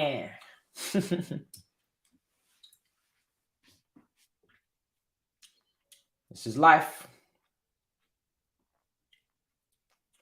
This is life. 26 minutes gone. 26 minutes gone. Man United being the better team, really should be 2-0 up, to be honest. They deserve to be 2-0 up. I think Tottenham, they're just hanging in there a little bit. They've barely really had anything to give to this game going forward. Coming down the left-hand side. Maybe they're about to change my mind. Richarlison, you should be scoring. Oh, my days, this guy. Richarlison is allergic. He's absolutely allergic to scoring goals, this guy. How are you not shooting in that scenario? How? He's right in front of the goal. I don't understand what he's playing at. This guy is allergic to shooting. What is he doing? Why would he not shoot? I know it's on your left foot. Who cares? You're a striker. I can't believe this guy, you know. He actually might end the season with no goals. Because he looks scared. Ball comes into the box. Header. Oh! Oh my God. Son. Oh my days. Oh my days. He's hit the bar. It's a great game. This is a great game. Now Man United on the counter. Brilliant pass selection. Fernandes, he needs to get this ball moving forward. Man United coming forward. Rashford switches it. Well done. This is a great game, you know. It's a great game. Did De Gea save that or did I just hit the bar? I need a replay. Here's Fernandez. It's a really good game of football. Here's Sancho. Man United bopping it. Here's Eriksen. Reverse pass. Eriksen again. Does anybody know when the 5 places for the Champions League in the Premier League come? Because we need them 5 places, you know. There's too many teams fighting for Champions League.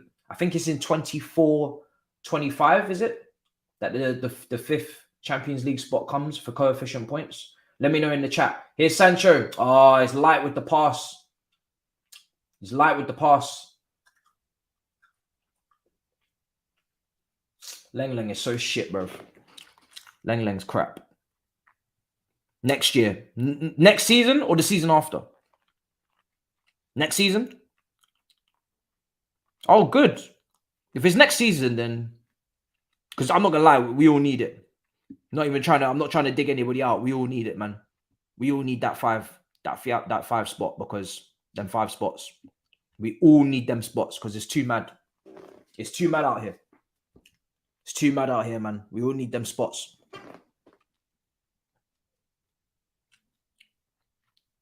We need them spots.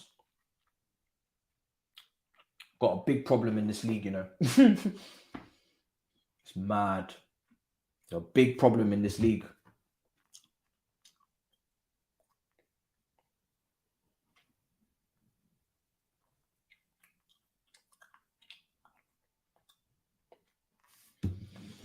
"30 minutes gone. Tottenham header away now. Flicked on. Do you know what? Yeah, you got to credit Luke Shaw in this centre back position. He's way better than Maguire. It's not even a combo. He's much better for Man United as centre back than Maguire is, man. Yeah, man. They need to keep going with Shaw. Maybe even, I don't know. I'm starting to think maybe even go and get another left back if it's like this. Go and get another left back, because Luke Shaw's never really given you numbers going forward in overlapping assists and, you know, things like that. So maybe just convert him to a centre back and just go and get another left back to challenge with Malacia. I don't know. It's looking long. Here's a cross. Pedro Porro, ball in. Oh my lord. Oh my lord. This guy. Man stuck his arm up in the air to go and deliver that. Heaven almighty. What a mess. What a mess.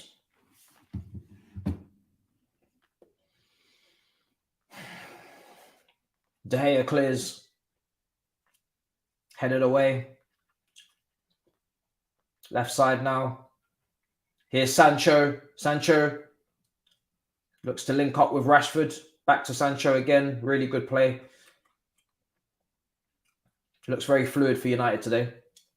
In the attacking areas, really fluid. Here's Luke Shaw. It's better to have another left-footed option at centre-back anyway than go with the 2 right-footers when you got Maguire in there. Fernandez, oh. Do you know what? If he had just gone and taken that pass, oh my days. Is that Luke Shaw?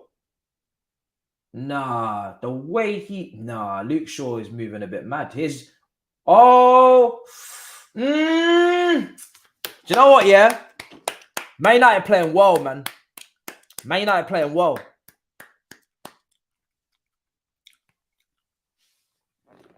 Man United playing well. The way that Luke Shaw just squeezed up there was really good.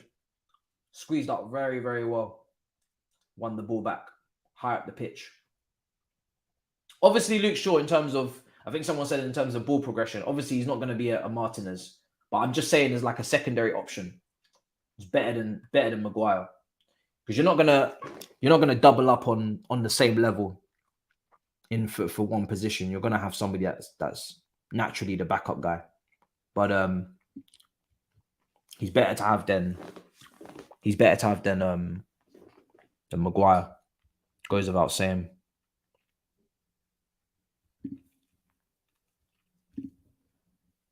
This is crazy. This is crazy, bro.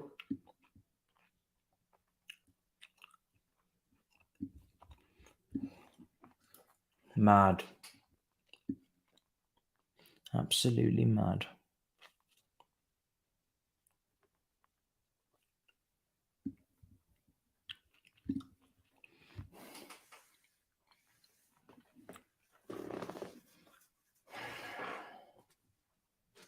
Playing it now. Rashford, offside, offside, offside. They're going to play on, no? Yeah? Okay. So Tottenham play on. Look at Harry Kane. Look at how deep Harry Kane is having to come back to try and progress the ball. Did you see that? And he does that all the time. He has to do that all the time. He drops. It's like he drops in between the centre backs. Look how deep he has to come. It's crazy. Because he knows his midfielders cannot progress this football.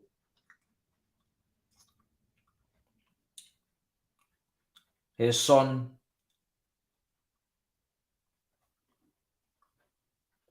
Dyer. Oh my God. Tottenham need a creative midfielder ASAP. I'm telling you, they need a creative midfielder. Like we need water. They desperately need a creative midfielder. Why this team did not get Eriksen, I do not know. Even as a squad player.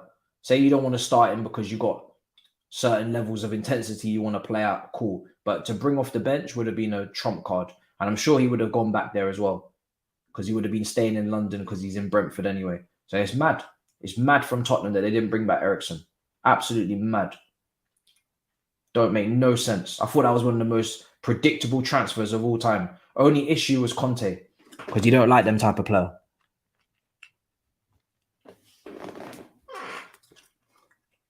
Crazy. Man United. Oh, free kick. Bruno.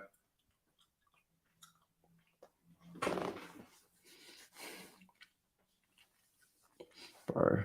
It's a free transfer. You can't go wrong. That's what I'm saying. It's a free transfer. You cannot go wrong. I don't understand how more clubs did not get themselves involved on that one. It's crazy. It's absolutely crazy, guys. Here's Rashford. Yeah. Yeah. Good defending. Man United back in possession. Don't get it, man. Free transfer. Crazy. Don't understand it. And look how, like, he's literally a starter at United. He was meant to be a squaddy. He was meant to be a rotator. And he's come into Man United. He's had to be a starter. That's mad. Always was meant to be like a squad kind of player. But Man United just started using him as a starter because didn't have no one better. They need to get somebody else in there now. Use him as a squad player next season.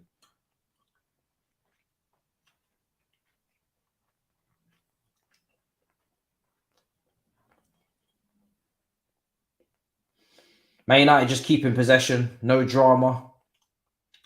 They got plans. But many teams could have took him.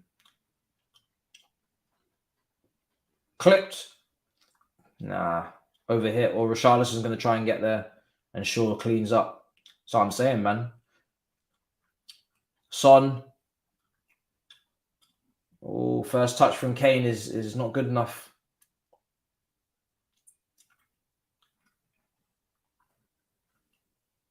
Fernandez. Now Shaw again. Shaw now into Dallo. Man United back in possession. We're getting closer to half-time. Man United dominated the ball mainly today. Should be 2-0 up. I think Man United should be 2-3-0 up, to be honest. Tottenham had a couple little... I think they had that big De Gea save there from a set piece. Apart from that, can't really remember too much more. Richarlison doesn't want to take shots. I don't think Kane's had a shot. Son, I don't think he's had a shot that I can remember. So it's been pretty poor going forward for Tottenham. Man United should be a lot more comfortable on the score. Look at this, man. Richarlison again. Left. Good. Man United, man. Come on, step it up. I need the second goal. I don't want to see no nonsense, man. Finish this lot off. Sancho. Here's Bruno. Clipped in. Oh, my days. How? Big save from Foster comes out. Oh, my God. Anthony. Bruv, look at Richarlison. Why is he so sluggish? Richarlison looks really, really sluggish right now. Here's Wan-Bissaka. He looks really sluggish. It's poor from Casemiro. That's poor from Casemiro. It's poor. It's poor. Son. Great pass to Kane. Casemiro, man. Kane. Reverse. Højbjerg, is it? Looking again for Kane. Kane! Nobody in the box. Mad. Mad. Who's getting taken from Southampton when they drop? Ward-Prowse is getting taken. Lavia's getting taken. Carl Walker-Peters is probably going to get taken. Let me go through it. Those three.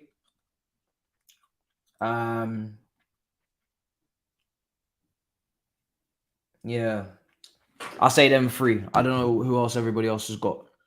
But them three should have been. Yeah, I say them three.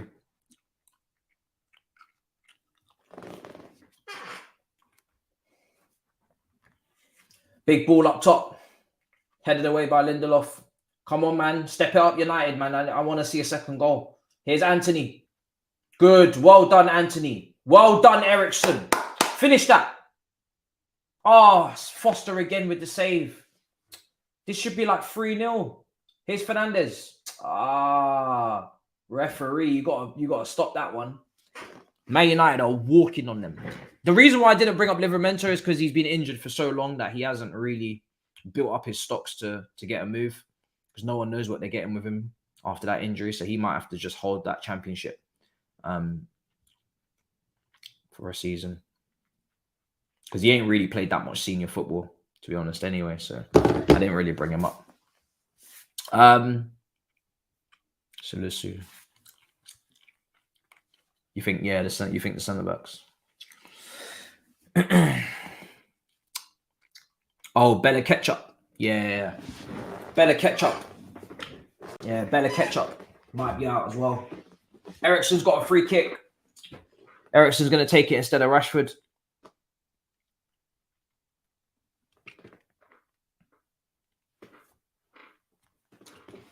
It will be Man United versus Aston Villa, not Fulham versus Man City in that double header. But yeah. Because Man United versus Aston Villa is a way more interesting game. Here is the shot over the bar, Ericsson. So make sure you don't copy and paste that and ask that again now, because I just told you.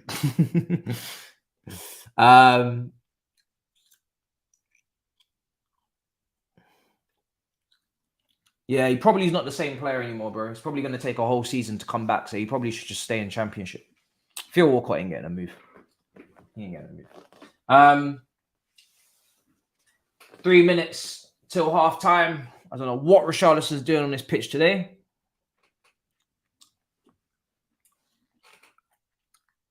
I don't know what he's doing on this pitch. Favorite Kanye song.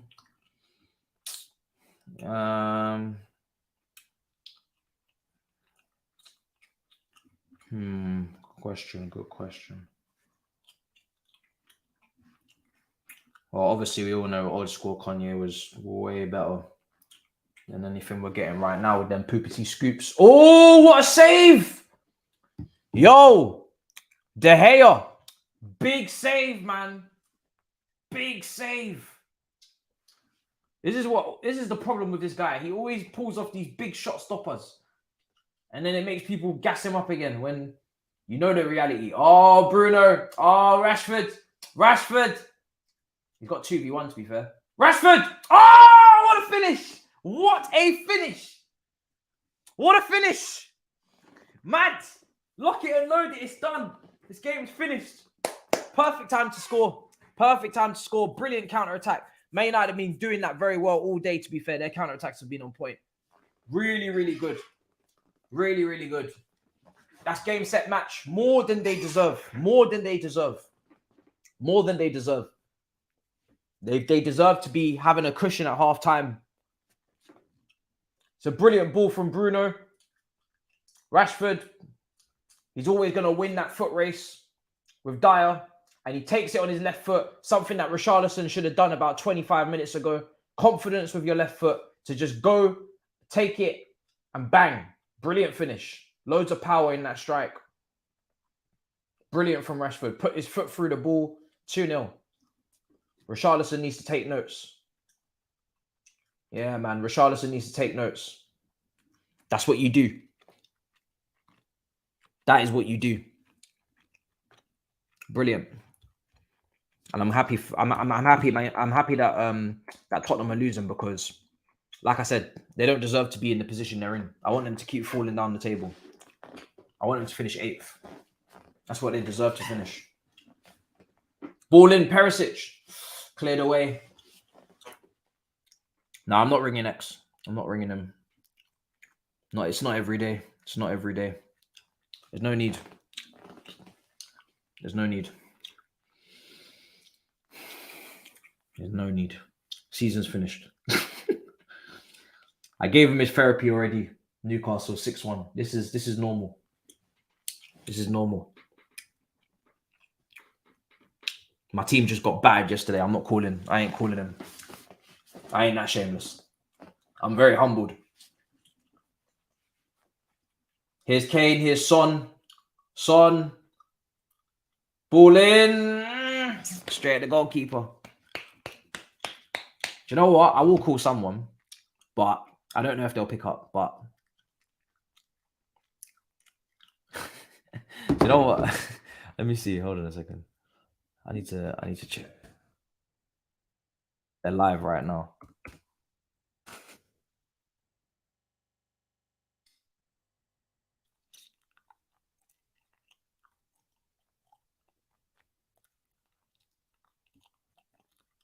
Oh, I don't know. I don't know.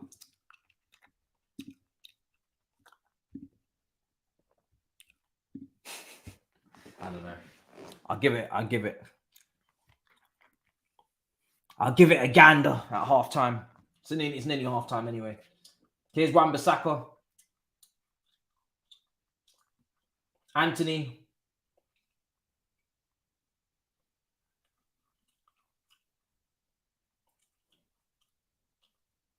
Here's De Gea.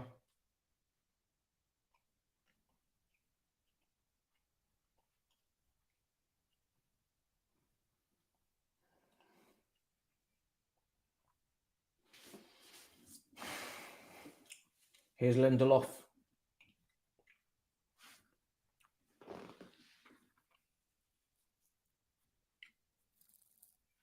Half time, is it? Yeah, half time. Wow. Wow. What a comprehensive, comfortable first half that is. I mean, listen, Tottenham have had a couple of chances, but they don't deserve. They don't deserve. More than you can believe. They don't deserve. Statistically, let's see what this is saying. 11 shots for Manchester United, 6 on target, 6 shots for Tottenham, 3 on target, 61% possession for Manchester United, 1.24 XG to 0.30 for Tottenham, 2 corners each, 2 big chances for United, 1 for Tottenham. I think all of those were towards the end of the half. Yeah, man. They're beating them and they're beating them well. They're beating them well. And, you know, Man United, they're playing good football. They're playing good football, Man United. That's the thing. I know that second goal was a counter-attack, but today they've actually played some very, very good football. Their combinations are nice. Sancho is playing well. Him and Rashford are linking up very nice. Eriksen's putting some wonderful balls into the box as well. They're playing well, man. Anthony's selection, his pass selection has been good. He used his right foot when he's needed to at times. It's been good. And De Gea's had to make a couple big saves. It's been good from United. No, I'm not covering Palace West Ham. Not doing any games on Saturday. All right, let me try this one.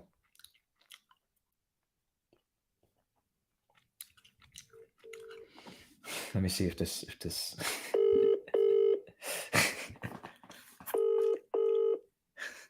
this might not work. This might not work. Nah.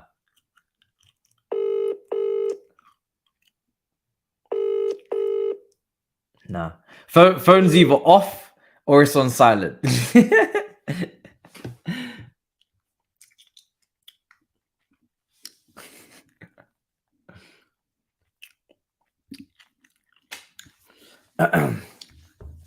Yeah, when people find out it's me, they just air the calls now, man. They know what I'm on.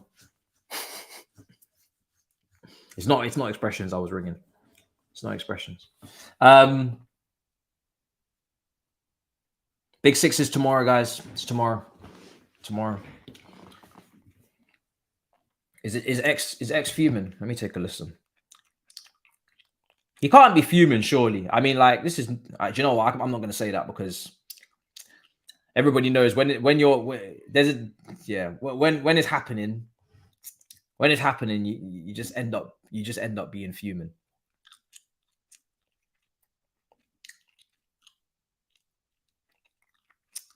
Like he's prime Rio Ferdinand and Vidic in one for Argentina. But when it comes to Tottenham, it's don't cry for me, Argentina. This guy's a shell of a man, blood. You know what I mean? You know what?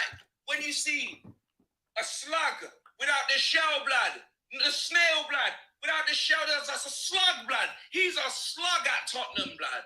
Do you know them way Bruv, there? what have I walked into, bro? I swear down, fam. I swear down, bruv. He is. Nah, bro, this is criminal stuff. Criminal stuff, blood. The whole team, bruv. Criminal stuff. Absolute criminal stuff. It has been shambolic, to be fair. I'm not going to lie. Thoughts on the game? Think any player in our squad can do what Rashford did? Mudryk, maybe. A lot of training and coaching is needed. Let's just say it like that. A lot of training and a lot of coaching is needed before I can say that anybody is going to be shooting like that, the way we just saw Rashford shoot. That's for sure. The way Rashford shot there, yeah. We don't have anybody doing that right now. It's going to be a lot of coaching, unfortunately. That's just the reality of the situation. We've seen, we've seen our forwards. They just don't shoot like that. They just don't shoot like that. But it is what it is.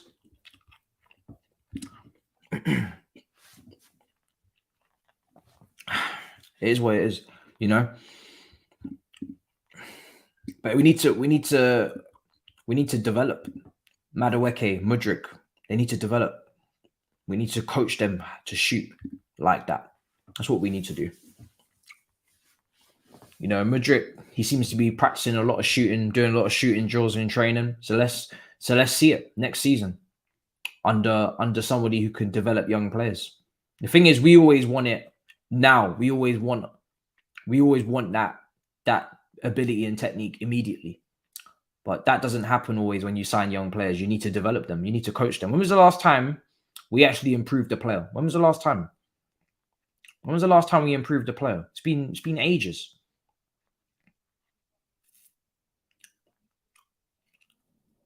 It has been ages. So we need to look at ourselves. Develop someone. You can't just get everything straight away.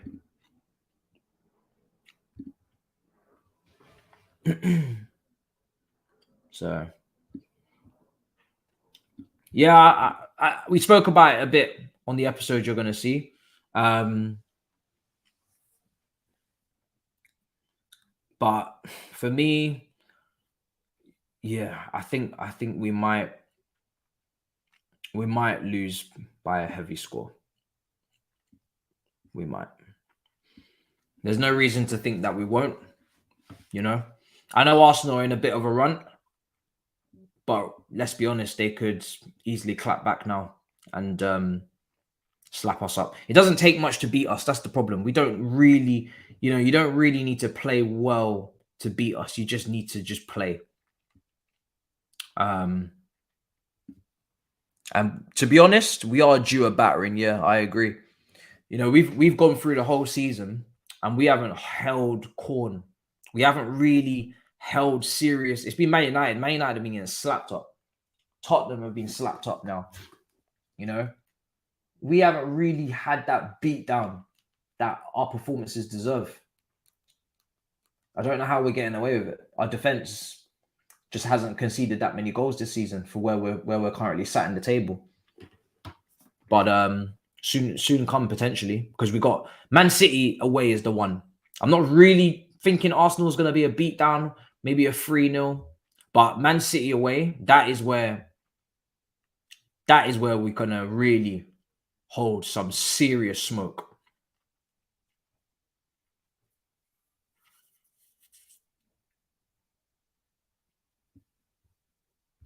I'm not gonna lie, 18 million loan fee is horrendous. I don't know what that is. That's just foolishness. 18 million loan fee. Jesus Christ. You better get a very low option to buy on that. I'm talking 50 mil max. If you're paying that kind of money on a loan fee, you better get a nice option to buy. Because if you don't have that in there, then I don't know what kind of negotiation that is. I really don't. I dread to think. But I highly doubt that's true, purely because I don't think Poch's made a decision on Felix yet. So how could they possibly make a decision on how much they're going to pay for Felix if the manager's not even had these kind of conversations yet? It just doesn't make any sense. That's just backwards behavior. That doesn't make any sense. Good to see Newcastle are winning. Because like I said, I just want them to get their top 4 as well now. And I think they will. I think, like I said, I think it's done.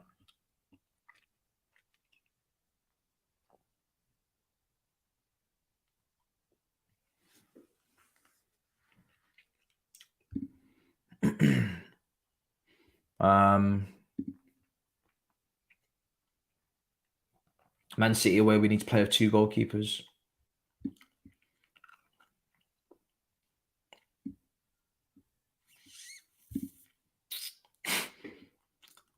Well, I'm happy for you, but I'm gonna have to disagree. I'm gonna have to disagree with that comment massively.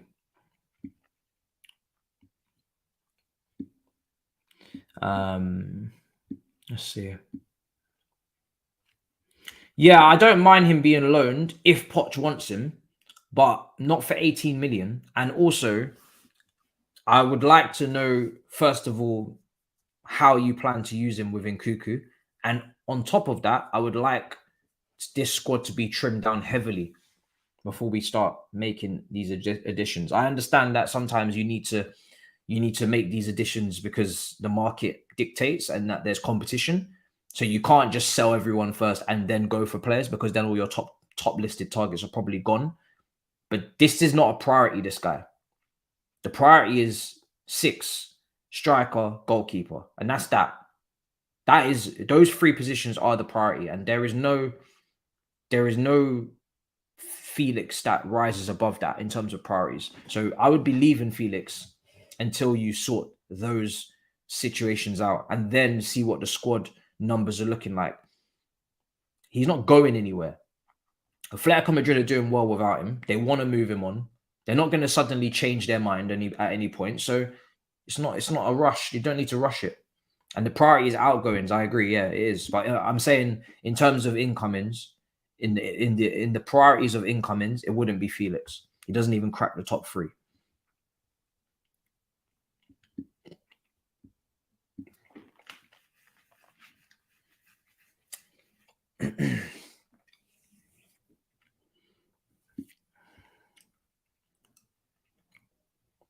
Simeone. So actually, that's a great. You just reminded me of something.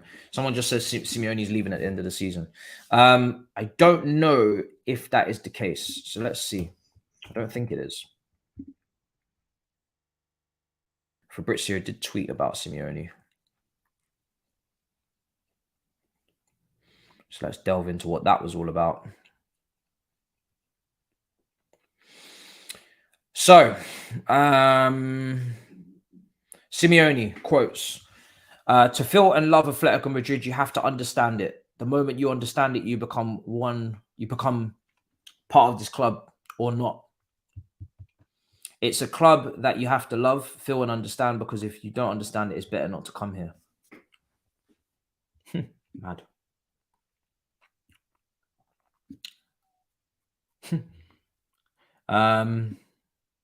Yeah, and that's that.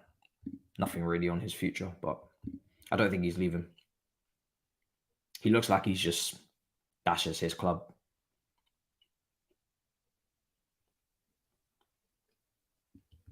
It will come out tomorrow. It will come out tomorrow. Tomorrow morning.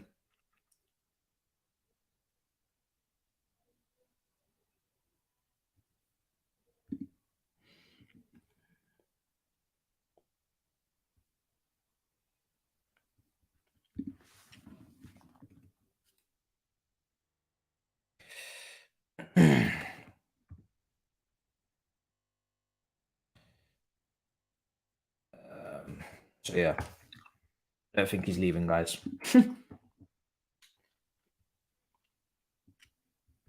FT. I probably haven't even seen it. I need to check it out.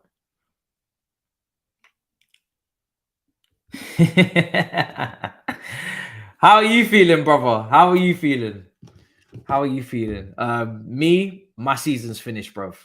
I'm not gonna lie. Absolutely finished. Absolutely finished. Absolutely finished, bro. There's no way. There's no way we're beating you lot next week. I know you're going through it right now, but we ain't no threat to nobody, bro. We come in peace. And you must be fuming because it's finished for you lot as well. You're not winning it. Simple as that. And I watched your fan cam after the Southampton game. And I know there's a few people that were trying to be positive and optimistic, but you don't drop points home to Southampton and stay in the title race. So, and then what happened yesterday with City? Luckily, I didn't really focus on you guys saw the watch along. I didn't really focus on Arsenal versus City. I had it there and I was doing the double watch along, but my team were playing like such crap that I couldn't even focus. But I'm not gonna lie, it's nice to see you man are out of it now. I can rest assured, It's been a stressful time for us that you guys were potentially gonna win it. So it's nice to know. It's nice to know that it's done. We can all go back now to normality. Oh God, it's a madness. On to next season, innit? On to next season for everyone. Everybody, as I was saying it earlier in the watch along, everybody just waiting for next season. Arsenal fans waiting for next season now, basically done. Man United, they're getting top 4, done. They just actually no, Man United got FA Cup final, City got FA Cup final, Tottenham season done, Liverpool season done, Chelsea season done. Most of the team's season's done. Most of the team's season done. So everybody now just man said I smoke weed for a reason, yeah. It's a madness. It's a madness. Oh. But, it is what it is, man. Still a great effort. I can't lie. Like, as much as we can all banter Arsenal, and trust me, we bantering for based on what that squad is, like that's their first attempt. I'm not really shocked that they didn't go all the way. I was a bit shocked with the Southampton and West Ham scores, but it's their first run, so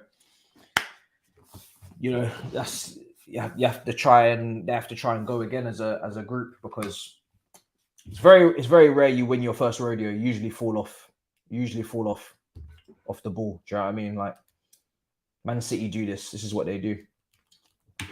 This is Man City's bread and butter, fam.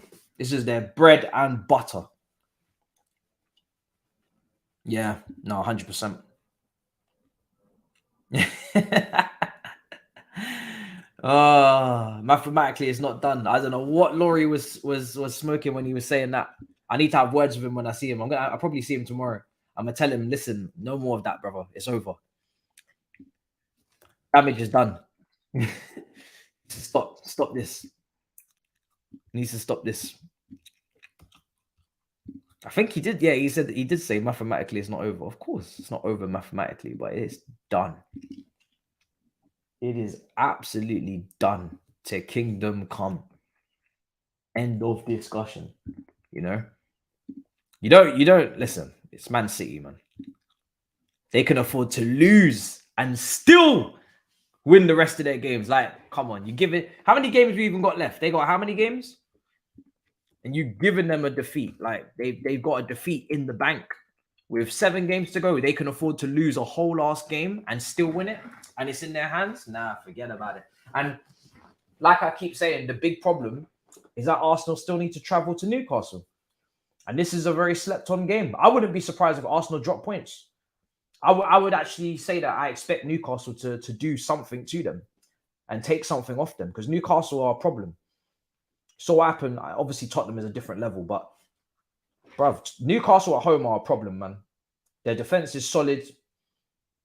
They got Bruno Guimaraes in there with Willock and Longstaff doing business, and then we're seeing Wilson bench, depth in attack. It's long. It's a proper long day. And the atmosphere again at St. James's is going to be insane. You don't want to go to St. James's Park right now, man. Casemiro's headed it away. Pedro Porno continues to disappoint with these crosses. That's what we call him now. I'm not going to lie. We just call him Pedro Porno, bro.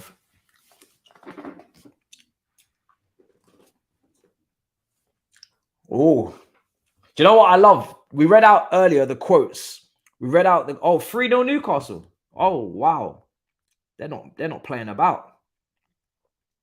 See what I'm saying? They're serious. This is Newcastle. Oh, yeah. Yeah, this is what I'm talking about. Newcastle are a serious team. 3-0 away from home. I know Everton are bad, but they're just going there and they're doing what Man City would do to them. They're just slapping them across the face. No questions asked. This is what Newcastle are doing. And they're not even in their money yet. They're not even in their bag. Nah, man. I'm telling you, that's a problem right there. That oil brother is not playing around.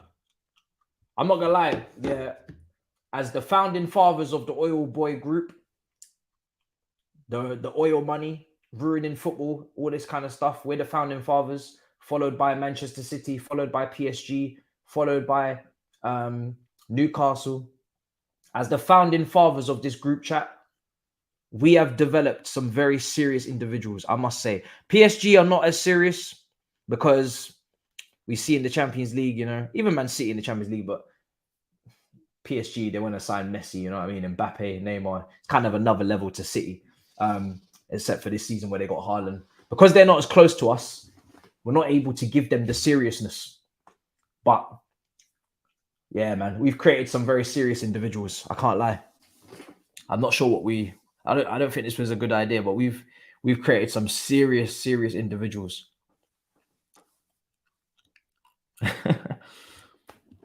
This offspring is mad. Because look at Newcastle, man. It's in their blood. What have we done? What have we created? His son, counter-attack. Look at Luke Shaw again. Luke Shaw again. The dark arts of defending. Yeah, we've created some bad bastards. Yeah, PSG are not really an oil brother because I've just never claimed them. Because I don't know what they're on over there. But they are a cousin. I'm not going to call them brother, but they're a cousin. They're related. Unfortunately, they are related to us. We'll say they're a cousin because they're in France. So they're a cousin.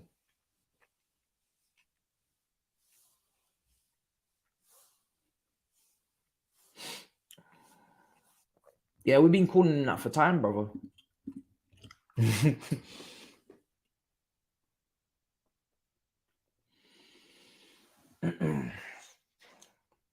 I mean, maybe Tottenham come back, but I have no reason to. I mean, unless Man United really do fumble this bag, this should be a simple second half to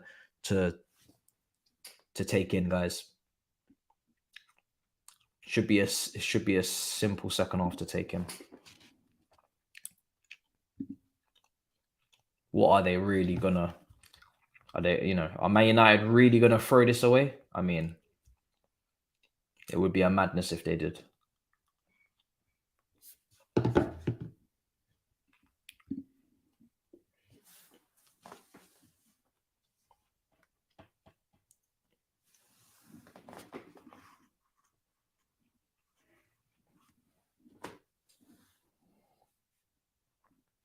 All right, 50 minutes gone. Ball's going to come into the box. That's a good switch. Man United. Oh, Sancho needs to release earlier. Great play from Bruno. Great play from Bruno. Damn right, John. Damn right. Here's Dallo.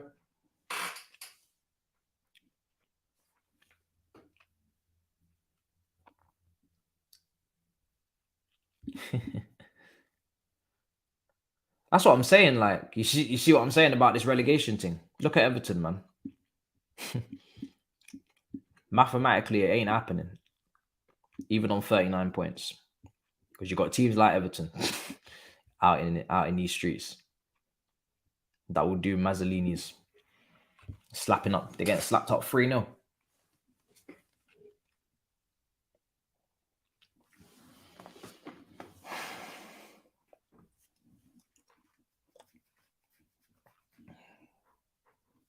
"51 minutes gone."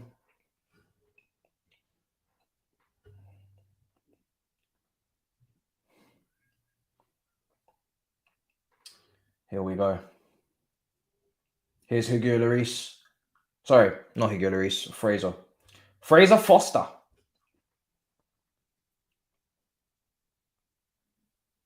Clips it. Tottenham just ain't got nothing, man. They ain't got nothing serious here. 3-1. Apparently Everton have got to go back. Consolation is not going to do nothing for them. What is going on? Chelsea want Victor Osimhen and want to be informed as well as other clubs, but there is no price tag yet, says Fabrizio. It's not really new information, is it? Pochettino's agreement is imminent. Also from Fabrizio. That is nice information. Despite defeat against Brentford, the idea of the club is to continue with Frank Lampard until the end of the season. The fact that needs clarifying is kind of just an embarrassment in itself.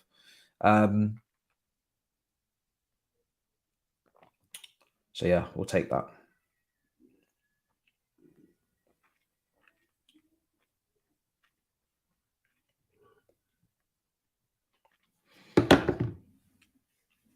Four. Oh my God.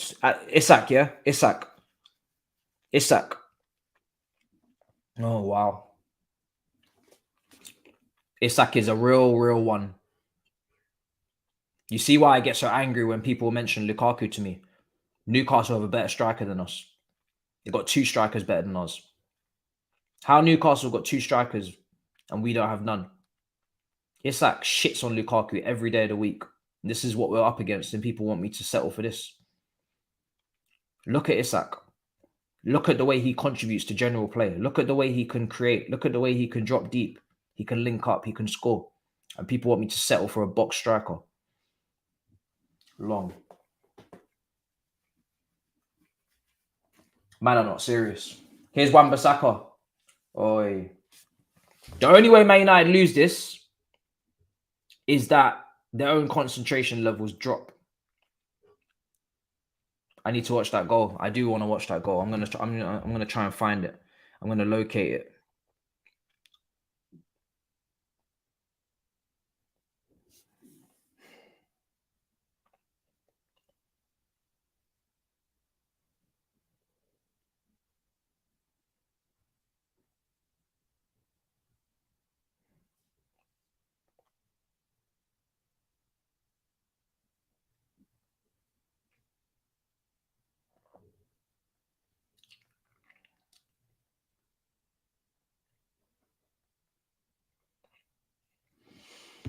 54 minutes gone.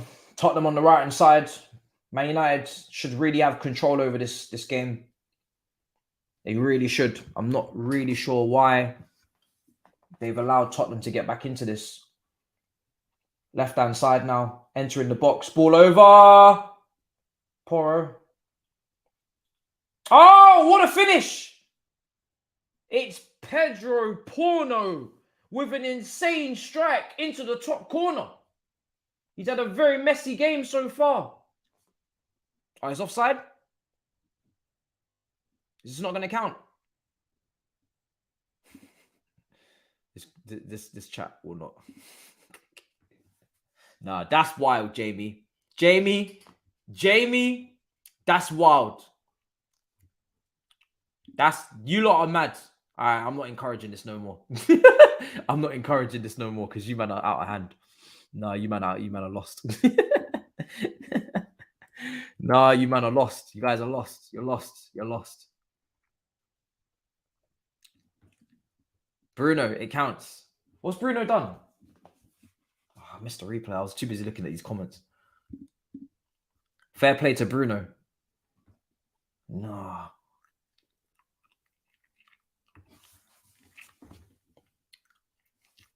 What?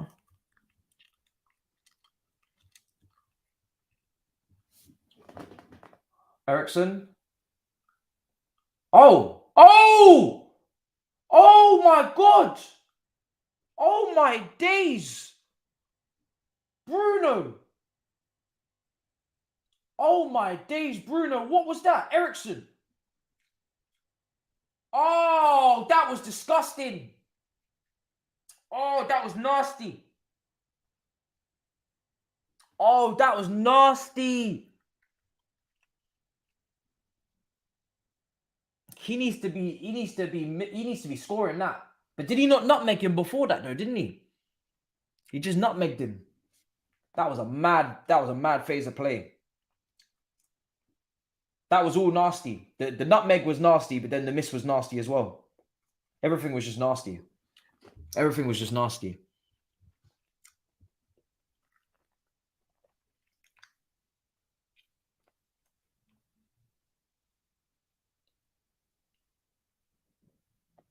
Mad. What is going on today? Let's take a look at the scores. I need to check out this Isak assist. I think it is for Murphy, is it? Southampton are 1-1 at home to Bournemouth. They've just equalised. Man United, it's a good game. Sancho on the left-hand side, cutting. He's got 2v1 here. Back.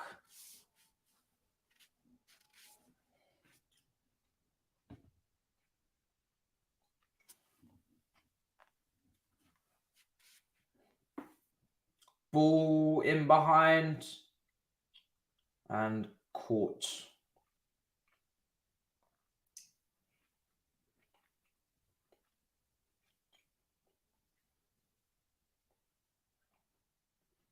He did nutmeg him, right? Wan-Bissaka couldn't get enough power on the header. I want to see this again. Look. Ericsson. Oh, he sold him down the river. And then he just tried to dink it over Foster.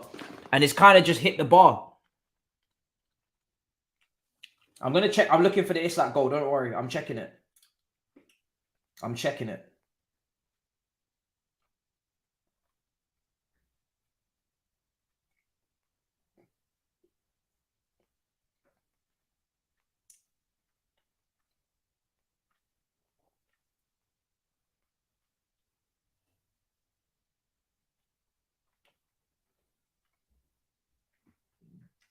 This is mad.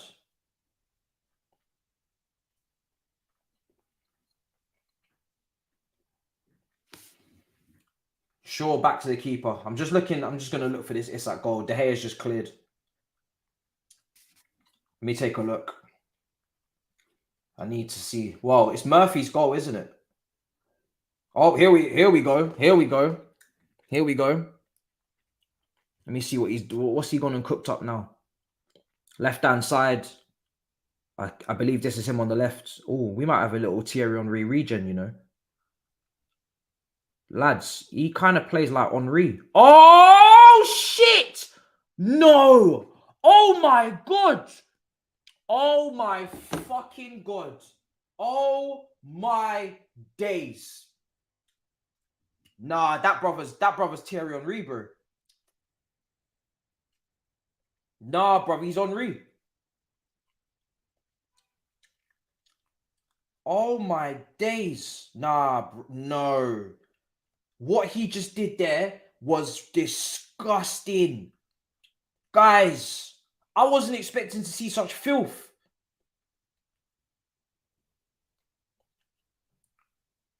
No, I'm actually shook. Do you know, after the first move, after the first skill, you think, oh yeah, that's nice. And it just keeps going. Oh my God, this guy's nah. No, I can't breathe. I'm watching that again. You know, that is unbelievable. He receives it on the halfway line, just like Henry used to. The way he moves is just the way Henry used to. And he just cuts everybody on this left side. He's cut everybody. Look at the way. Oh my God. Oh my God. Oh my God. He went past like 5 players. That is the assist of the season. I don't give a fuck. That is the assist of the season. Nobody's talking to my man again. Nobody's talking to anyone. That is, if you haven't seen this, guys, you need to get onto Twitter and you need to type this in because it's on there anyway. That is the assist of the season. I'm sorry. Oh my God. That was outrageous. Absolutely outrageous.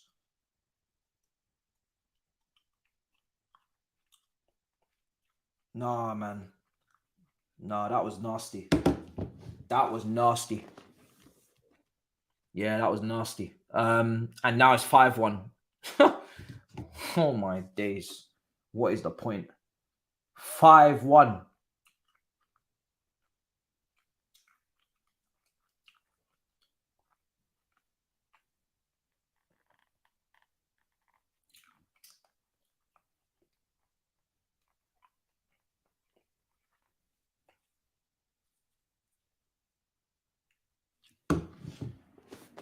This is what we're dealing with, guys.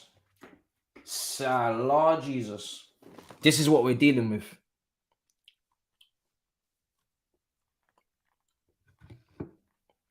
We need to find a striker like that. When I'm talking about signing a forward, I'm talking about signing a forward like that.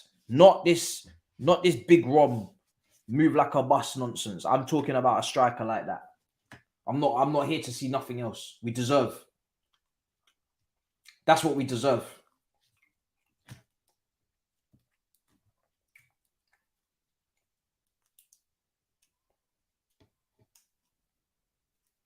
Anyway.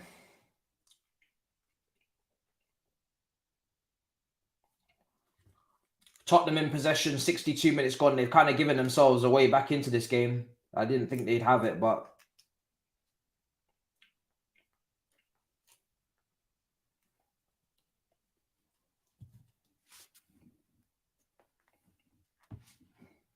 headed away.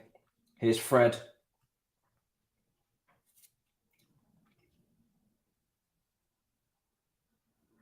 Anthony. Poor. Nobody made that run. Nobody made that run. Newcastle are cutting people up, man. This is crazy.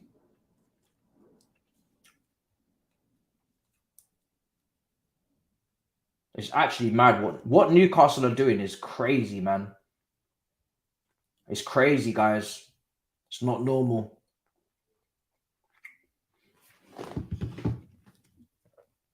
He ran through the whole team. The next City rivals beware.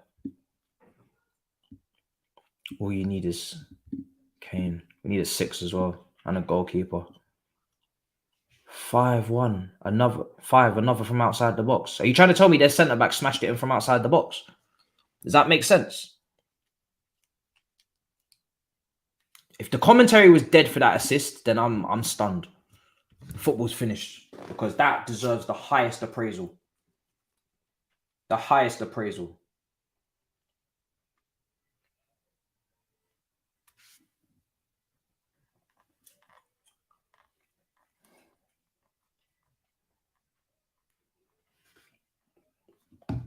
64 minutes gone. Rashford. Martial. If Tottenham get something out of this game, man, Man United only have themselves to blame, man. What's going on here? Here's Kane. There's options. Oh, my days. Son. What a miss from Son. Oi, oi, oi, oi, oi, oi, oi. What a chance. What a chance from Son.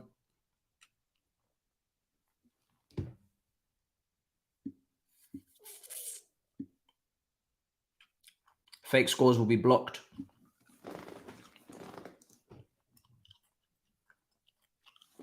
How has he not scored that? It's literally a Son chance. That's exactly what Son loves. He loves chances like that. So how has he missed that? How has he actually missed that?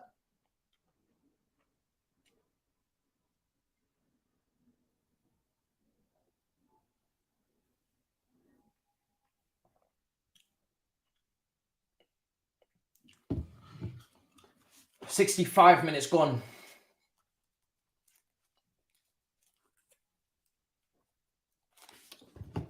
Whoa.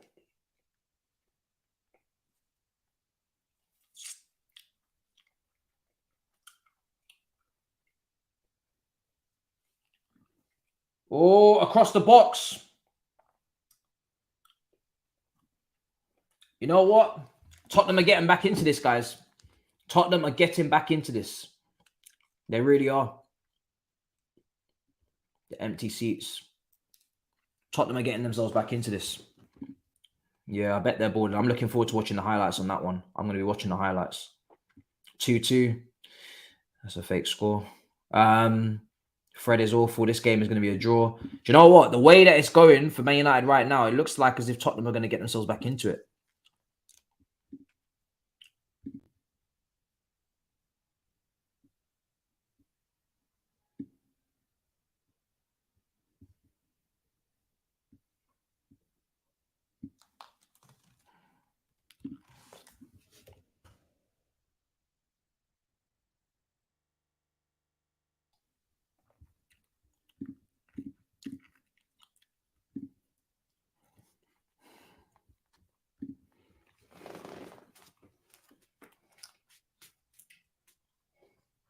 Ball's being put to the right side now. Yeah. What a miss. Full time. That's crazy, guys. 4-1. That's mad. That's very, very mad.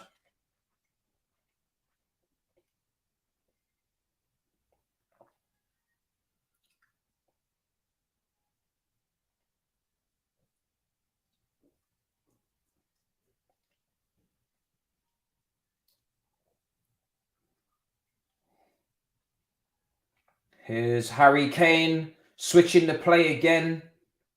Out to the left-hand side. Bro, what is this? Son. Son. Jeez. Oh, my God. Oh, my days. Diabolical. Diabolical miss from Eric Dyer. Some fan tried to clap that one. He's on his own. Everybody else is just in a shock. How are you not scoring from there, man? You're a professional footballer.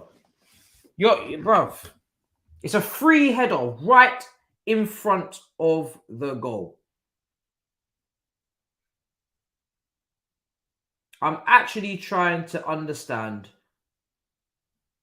what on earth my man is doing.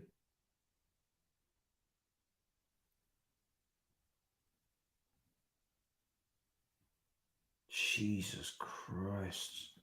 Do you know what? Yeah, I'm kind of scarred from that one. If I was a Tottenham fan right now, I'd be fuming.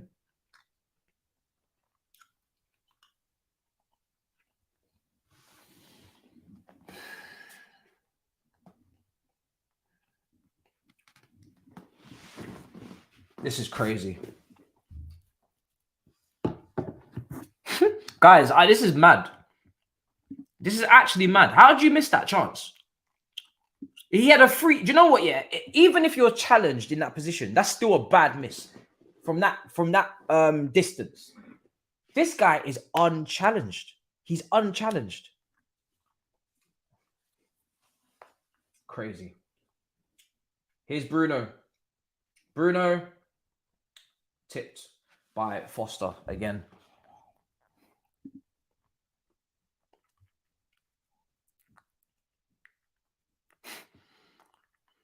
Oh, God. I don't know. I don't know how he's not forced a stunning save out of De Gea. I really don't.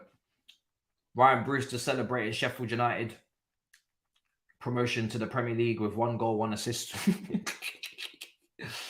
Oh, God. The jokes will be made about him again. Weggy time. It's time for Weghorse. It's time for the workhorse. It's time for the Berbatov. Call him what you want. He's on. He is on. Oh my days, guys. I really am confused.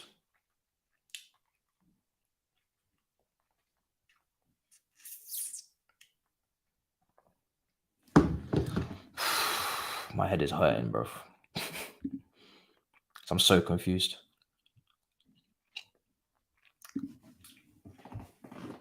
Bruno Fernandes is going to take this corner. And it's being cleared away by Tottenham.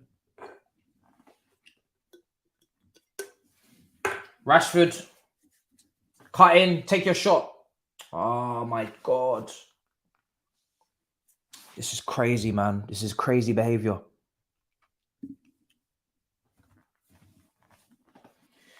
$71 minutes gone. Switch of play again.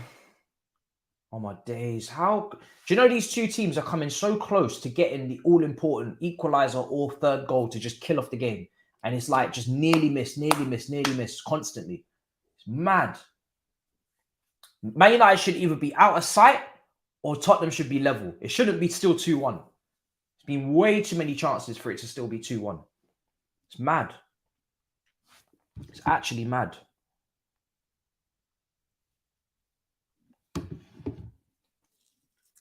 Playing it now inside.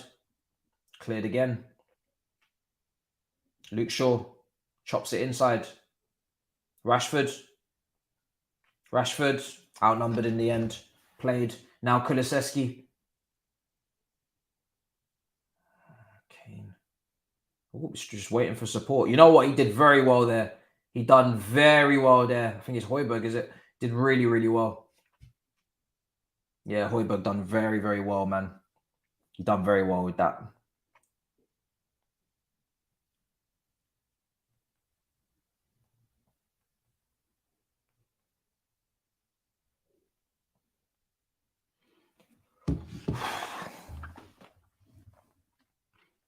Lindelof playing with fire. Should be a red.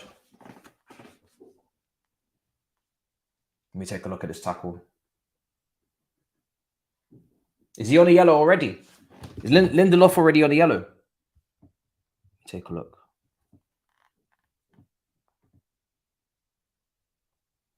If he's already on a yellow, he is lucky. Yeah, he's already on a yellow. He should have a second yellow. I can't lie. That's a second yellow. Should be sent off. Not really sure how he hasn't been sent off, but it's pretty clear it's a second yellow. I mean, if that's not a second yellow, I don't really know what is. Being very generous there, referee. Very generous. Here's Tottenham. Kulusevski clipped in. Headed away. Fred. This is nuts, bro. Anthony Taylor. I told you Anthony Taylor was going to be up to something today. He always is. He's always up to something. So it comes to no surprise, no shock. No, I'm not giving any chance to Liverpool to make top four. Top four's done. Top four's done. It'll be Man United, Newcastle, and then the other two. Liverpool are not making top four. Top four's finished. There's no battle. Finished. Dunsky. That's my prediction that it's done.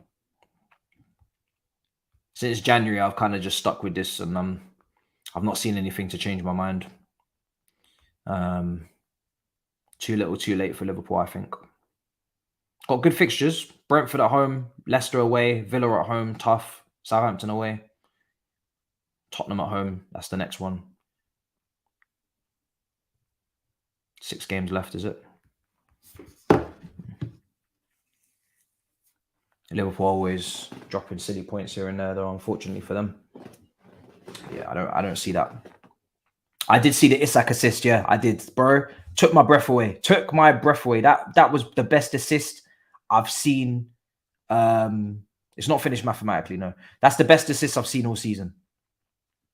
Unbelievable. Unbelievable assist. Unbelievable. Crazy. Crazy assist. It's very Thierry Henry of him. And I don't say that lightly, because I think Thierry Henry's the best striker we've seen in this league, without doubt. But for me, that was a very Thierry Henry move. That was wild. Liverpool are 9 points behind Manchester United. If things stay the same, and Man United have a game in hand to make it 12 points. So it's not done mathematically, but it could be done very soon mathematically. It's not done yet. Man United still need a couple wins, but Man United will get a couple wins. You know, that's how I see it. Man United are going to get, in their last 6 games, they'll get minimum 3 wins, maybe 2 wins. You know, they only need 2 wins. They're going to get 3 minimum. They're not catching Man United.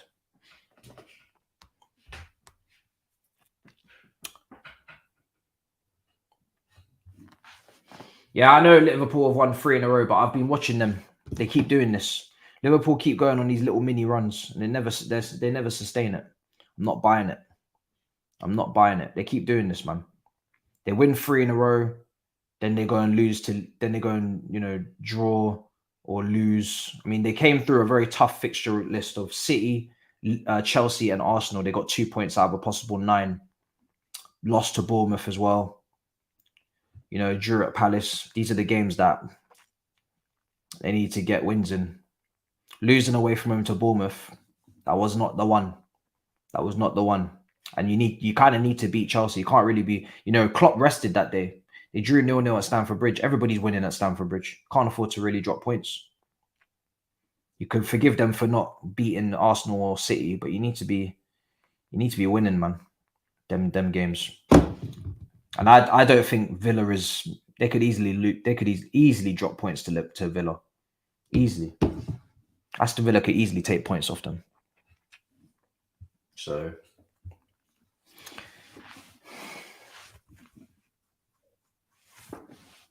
free kick Tottenham.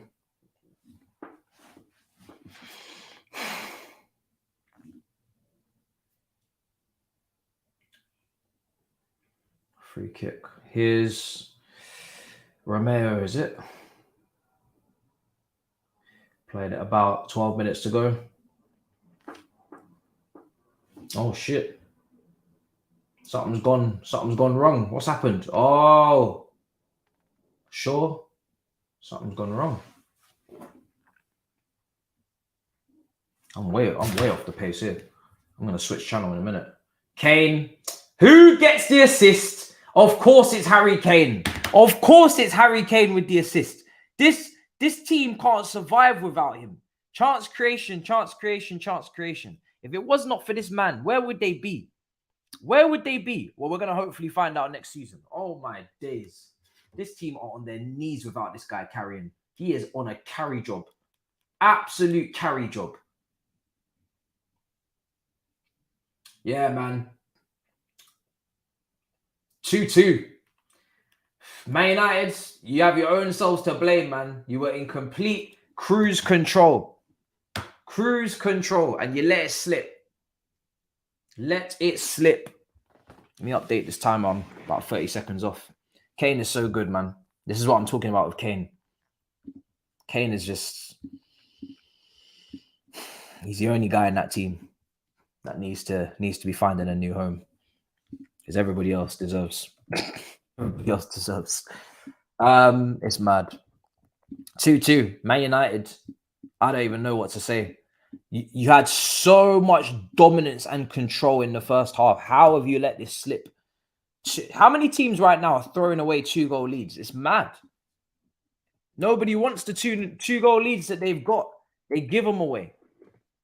They're just giving it away. All these 2-goal leads we're seeing, and people are just throwing them away. Newcastle might get third, you know.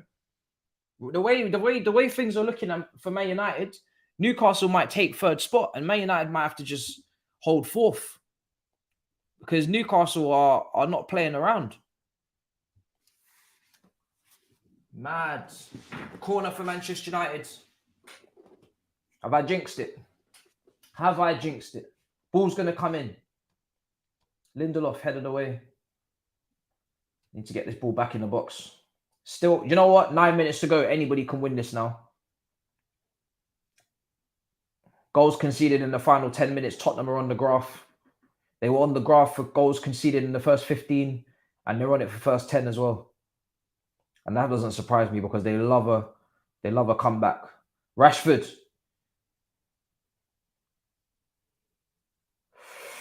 Man United, man. Concentration.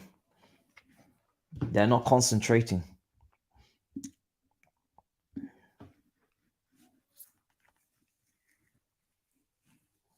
Hey, Man United can't afford to finish fifth, you know. I can't lie to you. If Man United finish fifth, do you know what? Hold on a second. Let me take a look. I might have this wrong, you know. I don't think I'm not changing my prediction, by the way. I'm just thinking to myself. Nah, it's not gonna happen. I would be preying on Man United's downfall if I genuinely believed that Aston Villa could actually get top 4, but it's too much for them to do. And I know Brighton have got games in hand, but it don't work like that. It don't work like that. So yeah, if I had genuine belief, do you know what? I should ring Saeed, because Saeed's always ringing me, regardless. This guy does not rest. It does not matter what madness I'm going through. This guy does not fail to call me. Huh? Brother, you better turn your phone on. Nah. Nah, brother, you better turn your phone on. Nah. We're not doing that. We're not doing that. You need to turn your phone on, because you can't be out here ducking phone calls. That's crazy. Can't be out here doing that. Nah.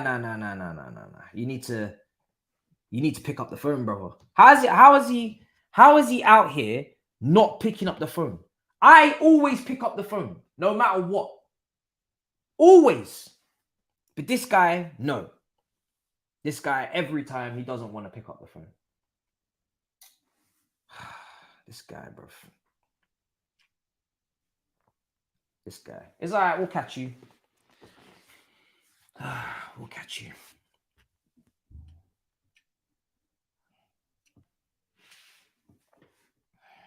Oh, fuck. No, actually, I don't think the whole thing didn't play. Thank fuck. I think I fucked up by it. The whole thing didn't play, so it's okay. Bro, this is why he needs to pick up the phone. Because I'm an idiot, bro. But no, the whole thing didn't play. Why is his phone even off? I need to be in the chat, bro.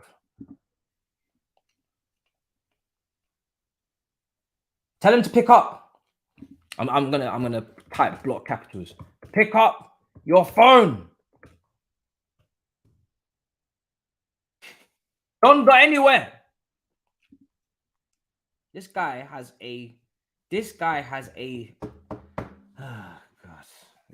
whole last 2-0 lead, and he doesn't want to pick up. Yeah, that's true. I need to stop putting it on loudspeaker before answering. It's a good point. My phone, I'm always just on loudspeaker constantly. Bro, this guy.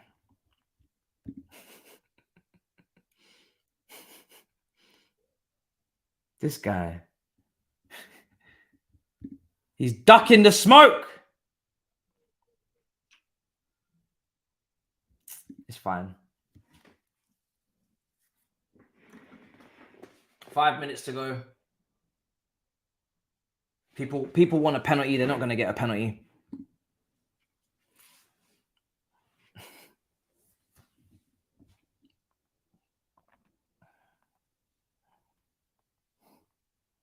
They want a penalty. They're not going to get. If this is a penalty.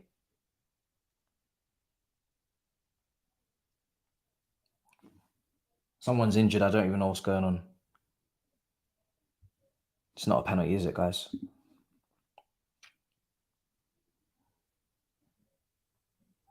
Give me a pen.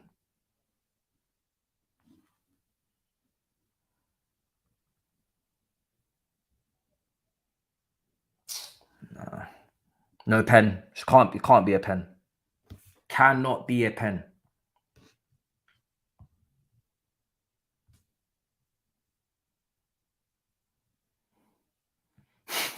Eunice is kicking off because Ryan Mason has created a bounce for Tottenham.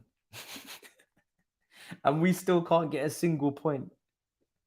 No, don't play with me, man. Do not play with me. Guys, don't play with me, man. If they get a point on Ryan Mason's debut and we still can't get a point.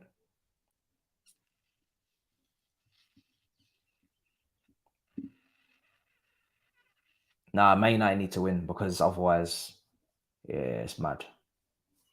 We can't have any more of these caretakers embarrassing us like this.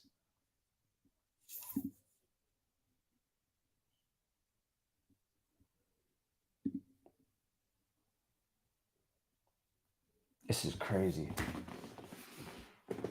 How can... Bro, let me just leave it. Here's Rashford.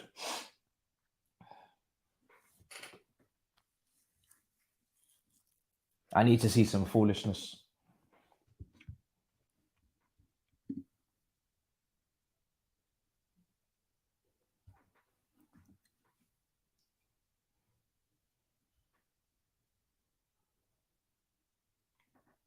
Rashford.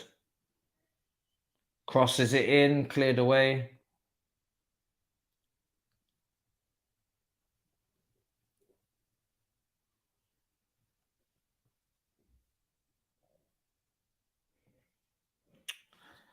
Oh my God.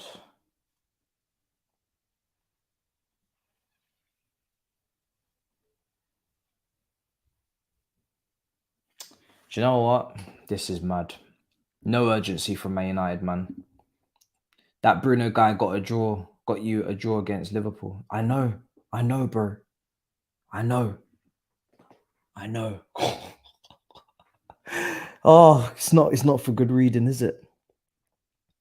It's not for good reading. It's not for good reading at all, man. It really isn't, guys. It's bad.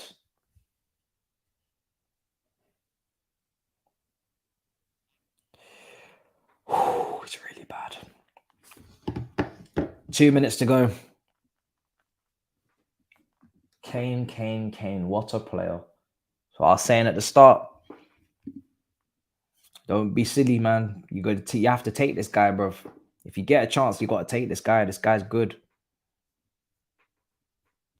This guy is good.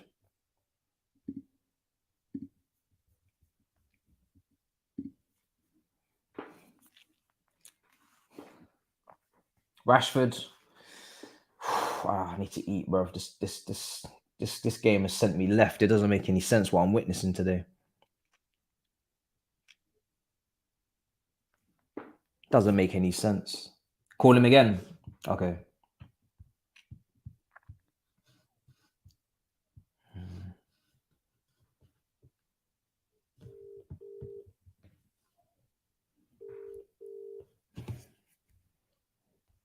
Yo, bro. Brother!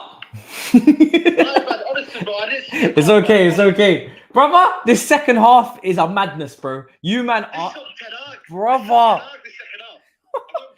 Brother, you man should have been like 4-0 up in the first half. I don't know what. Oh my days. We're not clinical enough. That's the problem with us, man. Oh We're not my. clinical enough. And then Oh, he makes all these subs. What are you doing? you man are throwing. Do you know? Because if you win this game, it's finished. It's done. Top 4 finish. Yeah, I Gone. know Beach. top Beach. four done now. Just It's beach. just almost like, well, I still think you're gonna get it. But I still think you're gonna get it. But yeah, I know. there's just no need for the drama. Like, it should just be done today. Finished. You played them. That's Newcastle played them. Done. Newcastle just. Did you see Isak's assist? Oh my, Bro, I didn't see it. I need to watch the highlights. bro.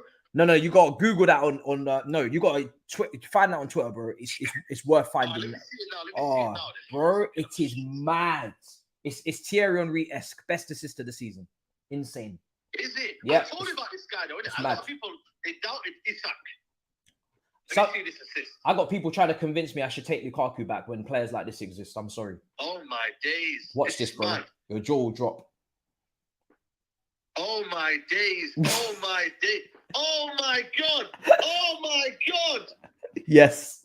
Oh, my days.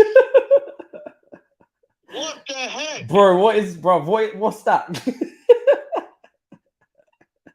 Assist of the year, bro. Bro, I will watch that. That's Puskas award. I'll be watching that again. That's Puskas. Yeah. Unbelievable, bro.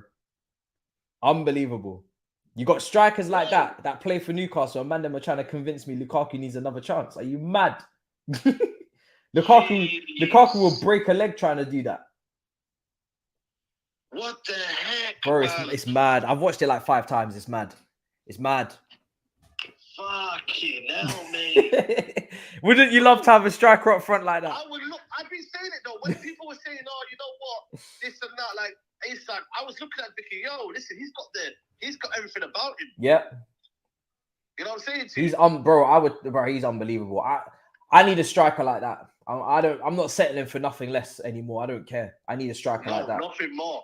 Nothing more. Bro, I need a striker like that, bro, because I'm not playing with these. But then again, they got Champions League football next year. He's chilling. Oh yeah, you're not getting him, but they just need to find another one. They need to find another one, bro. Scouts. And also, he's gonna be like the main man over there. Yeah, he is. Yeah, yeah. Like Callum Wilson's kind of just like the secondary. Yes, Casemiro.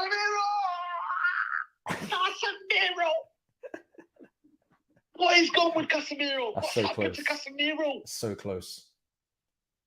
Oh, I'm not gonna lie, yeah. Eric Dyer, his miss was even worse. Oh that's what I'm saying. They could have won it as well. Oh, this fucked up my prediction, man. Fuck. I don't think anyone did. Anyone pick a draw? I think it was Thabz. Fuck. Tobes. Fuck. He might got back, you know. I fucking banked on you guys to win as well for Big Six, man. You man are gonna get me finished. You man are gonna have me finished in this predictions league, man. It's ridiculous. Yo, you might catch up to me, you know, Tobes. Oh my god. But this is on Ten Hag, man. I don't care, man. I love Ten Hag, yeah. But he absolutely messed this up, man. Oh, I've just deeped the foolishness, man. Go on. Oh, I can't get a result, man, from nowhere. I can't get a result. Last chance. Oh, I had a 3-1 win. At least give me the win. I don't care, mate. Who did the draw? Was it Tobes? No, it wasn't Tobes. It was Grizz. Oh my days, that's so random. 2-2 Grizz. No, Grizz said 1-1. Bro, I am starving for points, man.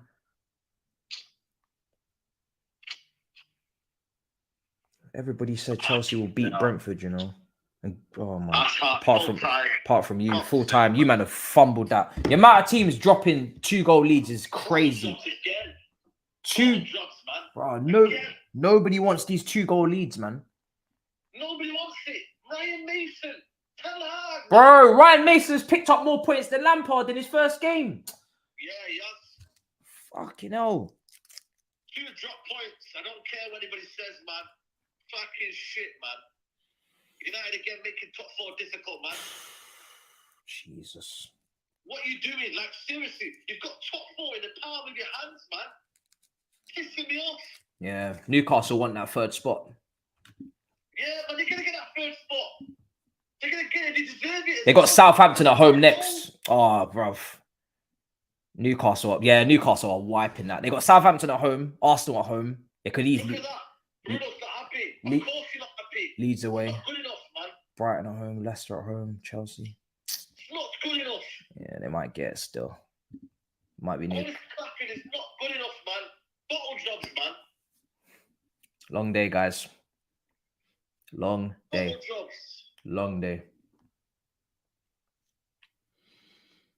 Ryan fucking Mason, you know. Fuck's sake, man. All I know is that somebody needs to take Kane out of that club because without them, they're finished. Yeah, man. Somebody needs to take Kane out of that club. How did we end up draw? It's a loss. It feels like a loss. Bro, it should. You man battered them in the first half. Battered them. Absolutely battered them. It was. I went through your statistics. Double the shots, double the big chances, everything. 6 behind with 2 games in hand. It's still there, like. But bro, I'm telling you now, United will fumble this. If there's a club that will fumble this, United. Bro, look at the gap you have, bro. If you man fumble that, do you know what? Yeah, there's Liverpool fans that are starting to think that they can get it as well. Listen, I'm doing a match reaction. Matisse, In a bit, brother. Big up. love, man. Love. It's mad. Listen, I still think Manchester United have got that, but it shouldn't be a conversation. I'm not going to lie to you. It shouldn't be a conversation. Man United have been in cruise control for the longest, and Newcastle are not giving up their spot. So if Man United managed to fumble this, I don't even know what to say. I'm not going to change my opinion. I think Man United and Newcastle have got Champions League. Like, I think they got it on wrap. Because I just don't think Liverpool are going to sustain what they're on right now. They always do this. But yeah, man. The fact that you're even letting these men believe that they can do it is crazy. Crazy. I don't know how you've managed to fumble that bag. You battered them in the first half. Should have been 3-4. Battered them. They had a couple chances. De Gea made a couple big saves. But the fact that, I mean, second half, I actually want to take a look. I need to take a look at these second half statistics because I want to know how bad that second half was. I want to know. Because I'm not understanding. I'm really not understanding how you've let that one go. Second half, completely opposite to the first. First half, 11 shots for Man United, 6 to Tottenham. Second half, 12 for Tottenham, 6 for Man United. Flipped. Second half got flipped. Absolutely flipped, man. They dominated. 3 big chances. Do you know what? Tottenham could have won that if Eric Dyer actually does what he should do in that position. And Son, do you know, if you think about some of the big chances that Tottenham missed in that second half, Son and Eric Dyer, these 2 guys should have both netted. They should have both netted their chances. Tottenham could have won that. They could have actually completed the entire comeback in the second half. Because it was that mad in the second half for Man United. That mad. They could have easily lost that, you know. Easily lost that. It was 2-0 last time you looked, yeah, brother. Spurs could have won, but Man United should have had that wrapped up first half. Anyway, guys, I'm going to wrap up. All You Can Eat Chelsea will come out tomorrow morning because I've got to upload it, and that's going to take a long time because it is quite a big upload. I'm not going to put it out really late. So I'll put it premiere in for 11 a.m. and FIFA will be after Big Six.